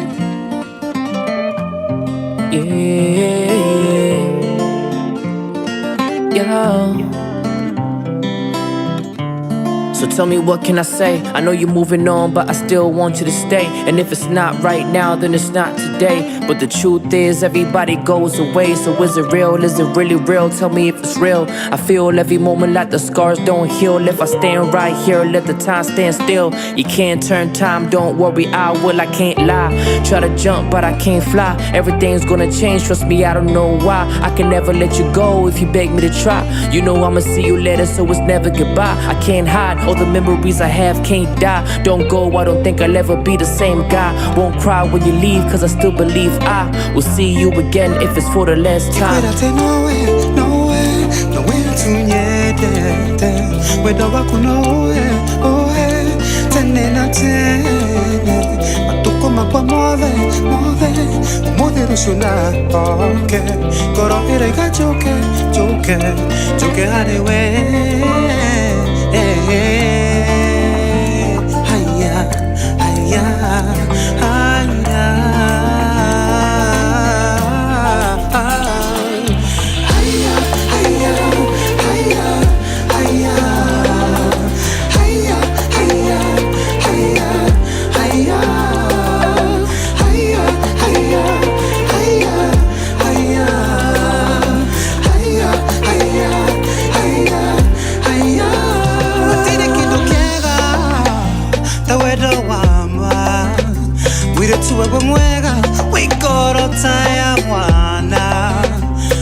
I don't know where you are, who you talking to and who you got receiving your calls. Who you wanna hit up every time you go through it all. Never used to trip, but you the one who got me to fall. So how'd I go from having everything to losing it all? Holding on to you, my love, but now you're not in my arms. Looking at you, I compare you to stars. You mean everything and more to me, with you is where I wanna belong. With every single breath you take, you got a piece of my heart. Used to be a fire with you, now I can't even spark. Thought I had it all together, now it's coming apart. You the only one I want and everything that you are. So tell me, I know you love me cause I love you for real. Told me that you needed time, that you wanted to heal. All I wanted was to be the one to help you rebuild. Love you to heaven and back as long as I got the will.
kind of music, all day, all night, right here on your only station, Power Radio. I didn't even know that version of this song exists, Maze. I'll have to check out who the producer is because we all know the original Haya was different. So shout out Mr. Harry himself, Maze.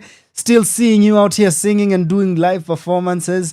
It's always a pleasure. It's always an honor. Aya, tulikuwa happy, tulikuwa after 4:30. We're telling you this show stars, like the director says, a bunch of really cool artists. Kuna mmoja pia hata anaongelesha saa hizi. His name is Martin Kigondu. Tafadhali bana, umse apatiwe maawards. Sindio, naongezewe do. Naangalia, unajua producer ako ndani ya room. So tuko maze hiyo party ya mshahara bana. Unajua, we can negotiate better. Anyway, ladies and gents, you've heard the show. David Mailu, Professor Mwenye, he was right there last week as this book was being relaunched. What did Professor say, director? What did he think he was well done? Ama alikuwa my regrets too hapa, because I do know he's wanted to see his work on stage for the longest. Well, we had a conversation today morning. Okay. And he said he was not only thrilled, he fell in love with all of you guys. Oh. Yes. Yeah. He wanted to get on stage and tell you all he loves you. His own words. Oh, wow. He was so thrilled. And the next thing that surprised him is to also see the value of his work. Some of the things he wrote, he did not think that they would be interpreted the way we did. And he did not think that they would have such strong and purposeful impact. And he seeing it like that, he's actually thinking, actually the word he said was, it could even work as a movie after he saw it on stage. Yeah. He says it could even work as a movie. And we had a conversation. We were saying it's time we actually started translating our written work into TV, into film and everything like that. Yeah. And he's actually quite interested in it. A long time ago, someone had approached him and said they'll find the money to make it into a film, but it never really materialized. So he was really happy to see it on stage. And he had actually deliberately avoided coming for rehearsals. Yeah. Because he didn't want to ruin it for himself. So as he sat there, remember he was on the front row? Yes. Watching us perform. Oh, he was overjoyed. He's overjoyed that his work not only has been relaunched again after 51 years from the first time it was written, but it has also come to life. Yeah. And it's taken that long. 51 years. Yeah. The time he wrote it to the time it was put on stage. Yikes, Maze. Yikes, that is insane. 51 years is a long time. Yeah. And especially for he wrote it work. when he was 35. Now he's 86. Look at that. Yes. Oh, yeah, and he's quite healthy for 86. That's impressive. I didn't even know that. He says it's because he writes all the time. Yeah, that's the secret. On that note, wacha nianze kuandika kidogo. Ladies and gentlemen, following the initial publication, a second edition after 4:30 was published in 2015. The launch of the third edition, which happened last week at Sarakasi Dome, ndio tumeongelea tu saizi. Well, guess what?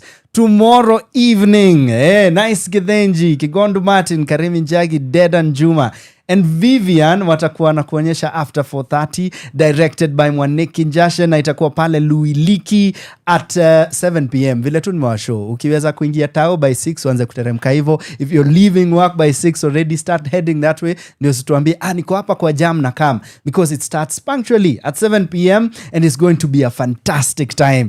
Umesikia, the writer himself has approved. Ako hii kazi ilikuwa kazi safi sana, so you better be there because the writer has approved. Let's talk about the relationship between the writer and the director. Was there pressure on what will he think about it? Are you thinking about his perspective when you're thinking end product, nitakuwa nimekatakata all these things? Because you had to do quite a chunk of editing, ndio like you said, you get a story in there and something that would stand by itself. Is there pressure? Actually, no. I think the pressure was more inside, because I was so afraid of messing up the work. Yeah. But from either the publisher or the writer, there was no pressure. Okay. They actually entrusted me with the adaptation. I think we are working on the third or fourth draft. Okay. So there was a lot of writing and rewriting and placing the scenes in different places to try and make it make sense. Yeah. Because for me, as usual, when the way I approach any work is where do I start, where am I going, and how do I end? And so that changed as I worked on the drafts. And to tell you the truth, I read the book 6 times, and I still keep reading. I still keep seeing parts that I hadn't seen. And then one of the let me say, what happened is this: I don't know whether to call it an epiphany. When I read it, I saw 3 distinct status of women. Okay. I saw the single woman, who is Lily, employed, educated, but preyed upon by the boss, by the man. Then I saw the single woman, the woman who was promised to be married but now has children and nobody wants her, and she has to go through all that problem of being ostracized and hated and everything like that, and having to do everything that she can do to live and to keep her children alive, and that was Emily. And then I saw the married woman, that is in Betty, married to you, Nicholas. And this is the woman who started her life with love, with great hope, and yet her marriage has turned into something that is not what she imagined. And she has gotten to a point where she has accepted it all. So to me, that just basically jumped at me and said, oh, these are the 3 characters I really need to figure out what is happening in their lives. Yeah. And so the first thing I had to ask myself is, what does Emily want? And then now I had to read that whole book, trying to find out what she wants and whether she does get it. And then what does Betty want? And what does Lily want? Yeah. And that is now what led me to that adaptation that we have working. And I'm sure maybe tomorrow I'll wake up and realize, oh my, I should never have put this here. And I hope I will not feel so disappointed. but again, judging from not only what the writer said and what the publisher has said, it's the people who watch the show. Yeah. Some of them are theatre artists, some of them are writers, some of them are in the profession as lecturers and everything like that, and they resonated with the show. And most of the time when the show was going on, I was looking at the audience. Yeah. And first and foremost is to try and figure out whether they are getting what it is that we are talking about. And the most, I mean, the best thing that I got is when people who are not even theatre goers came and said, oh my good God, this book represents women in all aspects and everything like that. This is a lay person as far as theatre is concerned.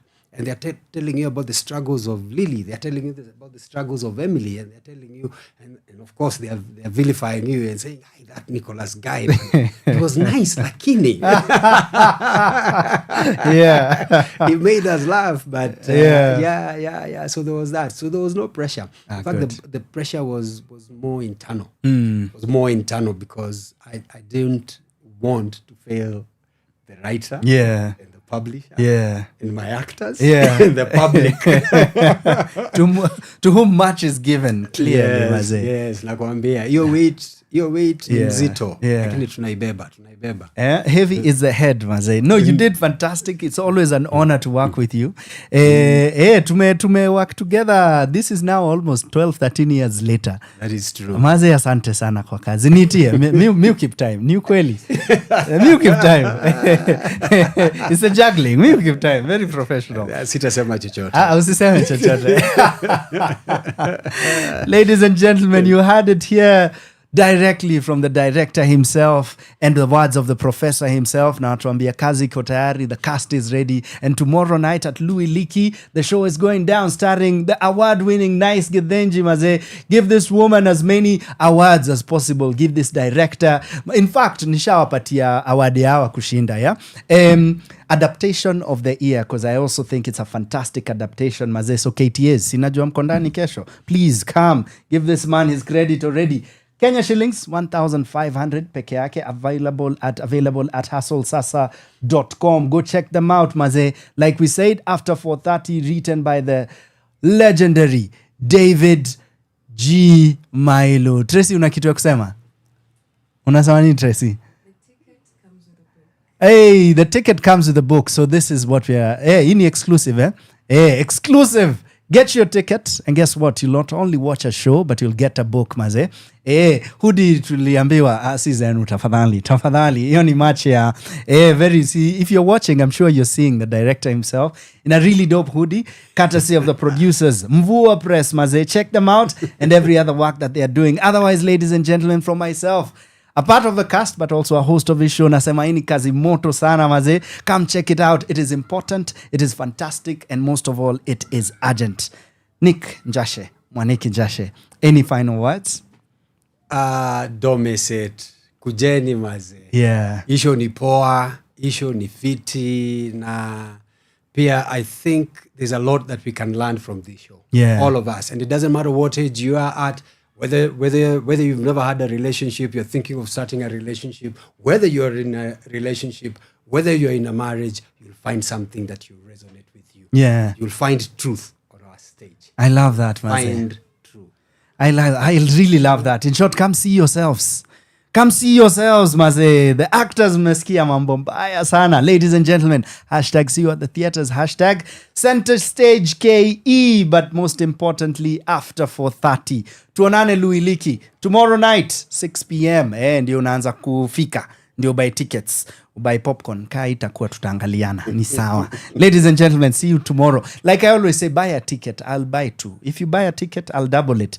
Nishtue hapa, nitumie tiko 10 nikubaie 20. Sema ngoe. Let's go. Ladies and gentlemen, some music. Nayo. Thank you so much, Nick. Thank you so much. Asante. Your kind of music, all day, all night, right here on your only station, Power Radio. Yeah, man. Frontin' like he doing something. Shit. Nigga know he ain't doing shit. But he out here with my nigga's car. So? Yeah. What that mean, nigga? Okay. That don't mean shit. Must be that wrong Randy shit. Yeah, must be. Yeah, man. Why you always hating, man? Man, I don't hate, man. I just call it like it is, bro. I ain't tripping, bro. Come on, bro. You gotta appreciate niggas no, out here. I'm not, bro. I'm telling you the real, bro. Fuck you, man. You be tripping, fam. I know trash, but I see a trash, nigga. HR, let's go. Check. Wrong Randy. Yeah. Zangu zimeshika zimeguantana, zangu zimeshika zimeguantana, sivutagi shisha au shada, supa kitisha na mkamata, supa kitisha tubanana, hakuna venye ntade yapana, akamna bishtaka unafanana, nikule niruke kalazarus, biti kikamini madara, biti kikamini masaka, kachumbari tena masala, mixta flani ya mabachela, flow ni chafu imeparara, kusini mpaka huko marala, wandaka beef, salama, nipate street, maradat, don't do happy funny bunny clowns, nani mkali up and down, I'm gonna get to busting out. All you rappers funny, touch the sneak around, not the shiny crown. Never dumb me down for the public. I keep it 100, I've been a G, toka ABCs. Homie, please check the emphasis. Get to know what the difference is between you and I am so devilish. I just kick it with my fellowship. I know you really feel that melody. All my women got that melanin. I just really get a better deal. Black Kings, bit of membership. Outside, oh, we fellowship. Allah, echaro ko wapi nkowera. Floni tamu kama mozzarella. I'm just really getting fed up. This whole game is a setup. I just wanna get my bread up. Shout out Romano, my fella. Nina machizi masela. Toka Westlands mpaka Kiseri. Zangu zimeshika zimeguantana, zangu zimeshika zimeguantana. Sivutagi shisha au shada, supa kitisha na mkamata, supa kitisha tubanana. Hakuna venye ntade yapana, akamna bishtaka unafanana. Nikule niruke kalazarus. Zangu zimeshika zimeguantana, sivutagi shisha au shada, supa kitisha tubanana. Akamna bishaka unafanana, nikule niruke kalazarus. Zangu zimeshika zimeguantana, zangu zimeshika zimeguantana. zangu zimeshika zangu zimeshika zangu zimeshika zangu zimeshika zimefuatana. HR ufalo utawacha na hapa shada tunavuta zikifuatana. Wasupa wakuje mapacha na squeeze nasikia wanapenda kulambana. Ama zangu zimeshika zimegwanta na rap ni kipaji karia ni hasala. Alaki timiza ni mashallah. Nyi mnaona giza tuna sini mambuzi nyini mang'ombe yenyewe ndo nimetoka rimandu juzi. Nataka shore nitowe nyege. Msupa mduli na duri nafanya yutma na kuwerembe. Hype na kuje kirudi na baki na wewe. Skade uko wapi nkodala na flow ni tamu kasha warma. Kama ni yetu ni marwa ndo maana ukichezea kwetu tamarwa. Marapa skuizi wana umama nasikia wengine walifungwa gachama.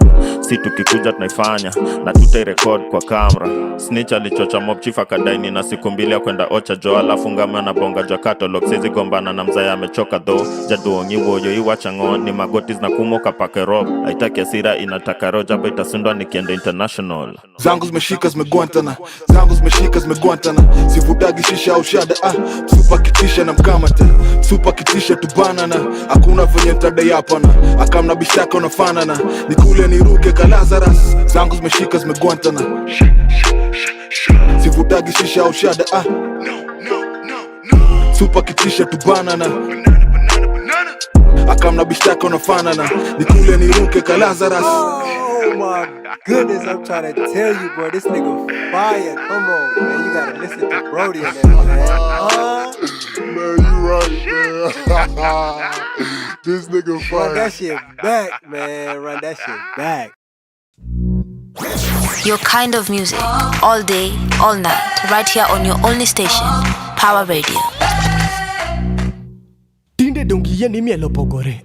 Jomoko dombolo, benga ni manakanyo. Kabasele luna kidi, juli dunia mbaya. Anika mako magilunga nieno rapman. Gidi maji combination wataguan. Ngachabiwa chuado, ngachabiwa rodho, ngachabiwa goyo. Kagibiro kanya chiel, tinga maradatu. Nyiri kano donjo, nadi maridadi. Kendoko doke thum, terka magdadi. Yawa milama nadi momehenka. Pile dogi nyiri oka entertainka. Kosidwaro ni wa meskoluka.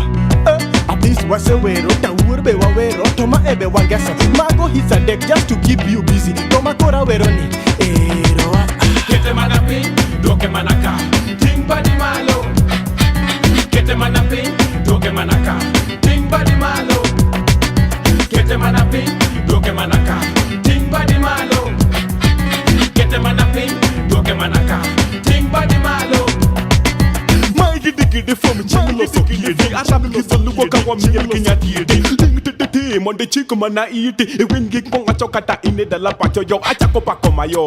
I'm not for hiding. A bit of umika kanamo water hyacinth. Let's say Kisumo Yane was that connect. So I represent niggas from all over the nation. I chat on microphone, Nick Change, okay, my team. Just like what the boom, magic kilobes. Toka chaka on your car, giddy cha cha cha. I run on your cha cha cha.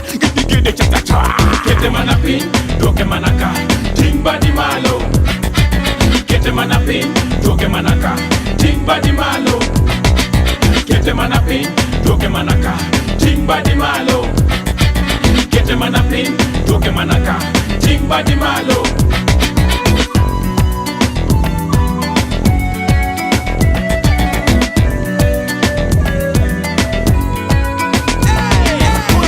Polise matiko wekorio. Kitu kidogo mimaskini mobetelo. Pesa to pesa kakispende mamata. Kimi anachwed ni thum hakuna matata. Ase donjo, wanadada buonjo. Wavuja mifupa ka, sama mapangali ma-emit, malokata lingala. Watatumi iwa iwe nizeko langa haskovata to hip hop. Arap kidholuo non-stop. Nyaka chopa the top apejo. Utaweza kweli. Maji ye makoro riembo meli yawa. Welcome to Kisumu Bajo. Another MC KRS wacho. Kosoko fi olo wodo mindo step kichacho.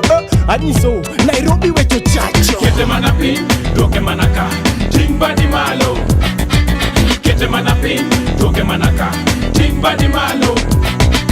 Kete manapin, doke manaka. Ting badi malo. Kete manapin, doke manaka. Ting badi malo.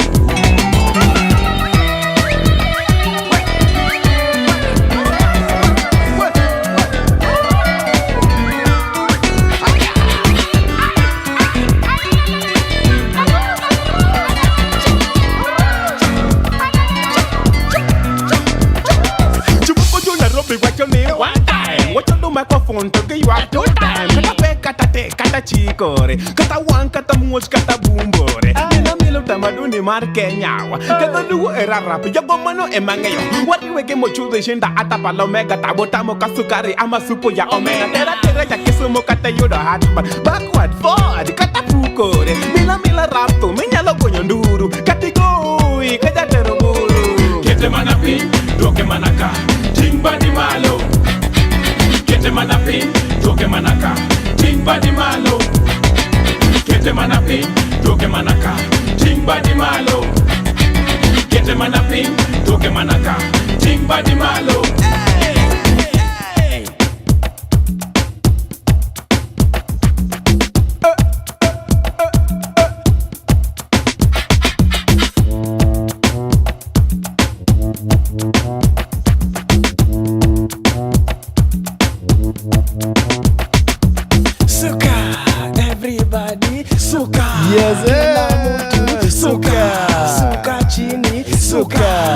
Fantastic.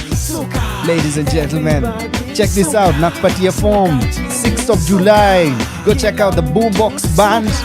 Na atakuwa pale Sugar and Lime. Sugar and Lime unajua ni wapi? The Sugar and Lime iko pale Ola.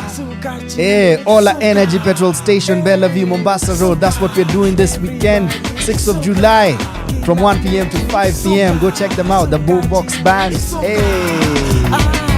Suka, everybody. Once again, ladies and gentlemen, Suka. Suka. Once again, ladies and gentlemen, loud and clear. Go check them out at Sugar and Lime, the Boombox Band. Watakuwa nakuchezea from 1 p.m. to 5 p.m. This is the 6th of July, this weekend. Suka. Tunasuka wapi? Tunaenda Sugar and Lime, Ola Energy, Bellevue, Mombasa Road. Go check them out. Go check them out. Ukifika pale, get a drink maze. Na kikwambia ulijuaje, waambie Kigondu sent you there, because Kigondu amekushow nini? Amekushow Boombox Band. Watakuwa hapo 1 p.m. to 5 p.m. 6th of July. Ladies and gentlemen, your kind of music, you know who all we day, are. all night, right here on your only station, Power Radio. Yes, wacha nifunge show nikisema na kucheki kesho at the theaters. Na pale kwa theaters nini inaendelea, tutakuwa hapa tu National Museum, kuja utucheki. Nitakuwa stage, nafurahia sana kupanda stage ya hiyo story, kuwapatia historia the legendary David Mailu. David Mailu ana play yake After 4:30, directed by Njache, starring myself and a super cast led by Nice Githenji. Maze watu wabaya sana. It's a fantastic show. I hope to see you there because I will be there. Pia tumwambia Chisaina Arts wako na show weekend after this one. Kwa hivyo tokea pale Sunday uacheki pia hiyo 13th, buy your ticket already. Bo shows unaget tikiti pale Hustle sasa maze. As for me and my house, nasema saizi ni saa 10 on the dot. It's time for me to say goodbye. I'll see you next week. Nimefurahia sana hata nisipowaona next week, najua naona this month again and again tukiendelesha na kazi maze. Nimeshukuru. See you at the theaters. Tukupatane pale cinemas. Ukincheki sema Matomi ucheki show yao, na nyinyi wase uuza show yako maze. Nyinyi wase ufanya kazi fiti sana. Shout out for everyone who hollers at me on the socials. Na kucheki Ndupsi, asante sana kwa salams. Na kucheki pia ule mkuu ametugotea DJ Reima, amesema tugotee Deno. Guess what? Salamu zilifika. Deno amesema baraka tele maze. Last but not least again is to remind you, kesho tuko after 4:30 na itakuwa literally after 4:30 because from 6 kuendelea tutakuwa pale National Museum Luiliki, na tumewashow Sunday tuko pale Sugar and Lime tukisikiza mziki by the Boombox Band. Shout out everyone at Sugar and Lime. This is at Ola Energy, Bellevue, Mombasa Road. Mimi kwa jina ni Kigondu Martin, na kuona pale kwa socials at KIGONDUW. Talk to me any DM maze. You never know, hivyo labda ndio tulipendana, ama hivyo ndio tulianza job, ama hivyo ndio nilijua na ku appreciated for what we do out here as Power Radio. Tufuate pale on your YouTube, check us out PAWA Radio. Check us out on Twitter, on Instagram, on Facebook. Tuko pale na tukapatia very authentic material, news on rights and governance and citizen empowerment and the arts and everything else nice. Until next time, #Kigondu is on today in a special way. Tumededicate to Gidigidi Maji walikuja mbele yetu na tulicheza Ting Badi Malo, na saizi tumwambia everybody suka. Kwa hivyo na big up our say ni wakuu saizi wanadu radio, lakini sana leo tuna celebrate what they've done for our industry hapa kwa mziki. Until next time, Kigondu is my name, #CenterStageKE. Peace. From sunrise to sunset, all day and night. Power Radio. Aye. Omomura inchuya. Kokoro. Kiokora. Na kiokoroko. Yeah. Wewe ni nani? Wewe ni wakina nani? Ati umetoka pande gani? Wapi mtani? Mbona nikaujulikani? Buda, umekamna kina nani? Mbona unakasa mabani flani? Unakawa Kilimani? Umefikaje Kasarani? Buda, umejileta pabaya. Wacha ka kitu neza kutetea. Hata magova ndo wale wabaya. Na mpaka kitu na anatembea. Life si fair, lazima vijana washibe juu maisha ilishatulemea. Huwezi compare, kama uliweza kusoma usikampuni-somea. Kenya ulipewa misi na wengine lazima tusake. Kenya ipatikani kwangu lazima ipatikane kwake. Nalenga chai walai ni hustle nipate mkate. Bahati mbaya mini hate siwezi kushiba na mate. Mwisho wa rodi labda ni pingu labda ni panga vile itakam. Ngori ni ngori bado na kam. Sinaga wori mbogi haram. Mwisho wa rodi labda ni pingu labda ni panga vile itakam. Ngori ni ngori bado na kam. Sinaga wori mbogi haram. Wewe ni nani? Katu kujut na kudisrespect. Siulize na kuibia kwa nini. Hata mini naibiwaga na MCSK. Nikikupona na nunua makali kwa moka na wizi. Hata misi expect. Unaona mabati minaona nyumbani. Kacheze mbali buda hisi estate. Mbiako kaheta bado anatafutwa. Manze na stika liko. Wanteta mini na vitu mbili kubwa. Buda dick na ego. Hadharani nina njora. No face utadhani ni horror. Sino kora wa kuchora. Kukusorora before kukupora. Huku ni kazi na sala, azina kuna kulala. Wametukazia sana, mindo na kanga na ganji ya chama. Niko na gari hapana, lakini Benz tukikuja matanga. Fala na kwara, tukamvunja mifupa kwa kumsamba mapanga. So labda ni pingu, labda ni panga, vile itakam. Kianzisha ngori, naongeza irori, ndo tujue nani ni chizi ya kijam. Mwisho wa rodi, labda ni pingu, labda ni panga, vile itakam. Kianzisha ngori, naongeza irori, ndo tujue nani ni chizi ya kijam. You gotta know how to move in the city. I walk with a limp, I got money in the shoes. She got them drooling the size of the titties, but they don't know that's where she keep all the loot. Can't make a call in the middle of traffic unless all the windows is up to the max. And even then I can't even relax. I know how them niggas be moving in packs. I swear we move with the best. Ningewapora but mama makomi and told me to rap. Mini Nambogi, Kisumu, Nairobi, Nakuru, Mombasa, they call me Sultan. These niggas they know me, I'm a hustler, homie, si brag. Na siogopi na minko territory yenyu. Hapa chogia neza pigwa slap. Tauni korada nkitoa mpesa alafu natoa karibu na stage. Pande matatu ndo wasinifuate tukware na donda jumisi na change. Nikidondoka na kanyaga kubwa kubwa kama saa zimeshapita 10. Juu hata jirani nikawa kujui usiku kumbuka washapiga shem. Hii rende ni wrong, rende no nonsense. Soso na joga ni nani wata blame. Chrome inafanya msupa kuwe ratchet. Kumbe ana plan kukukula machain. Shika kindom na washe. Unaro chafu mistaki yo chain. Misi kondo si move na masses. Even don't blame no shiko na my plane. For real. Aye. Omomura inchuya. Your kind of music, all day, all night, right here on your only station,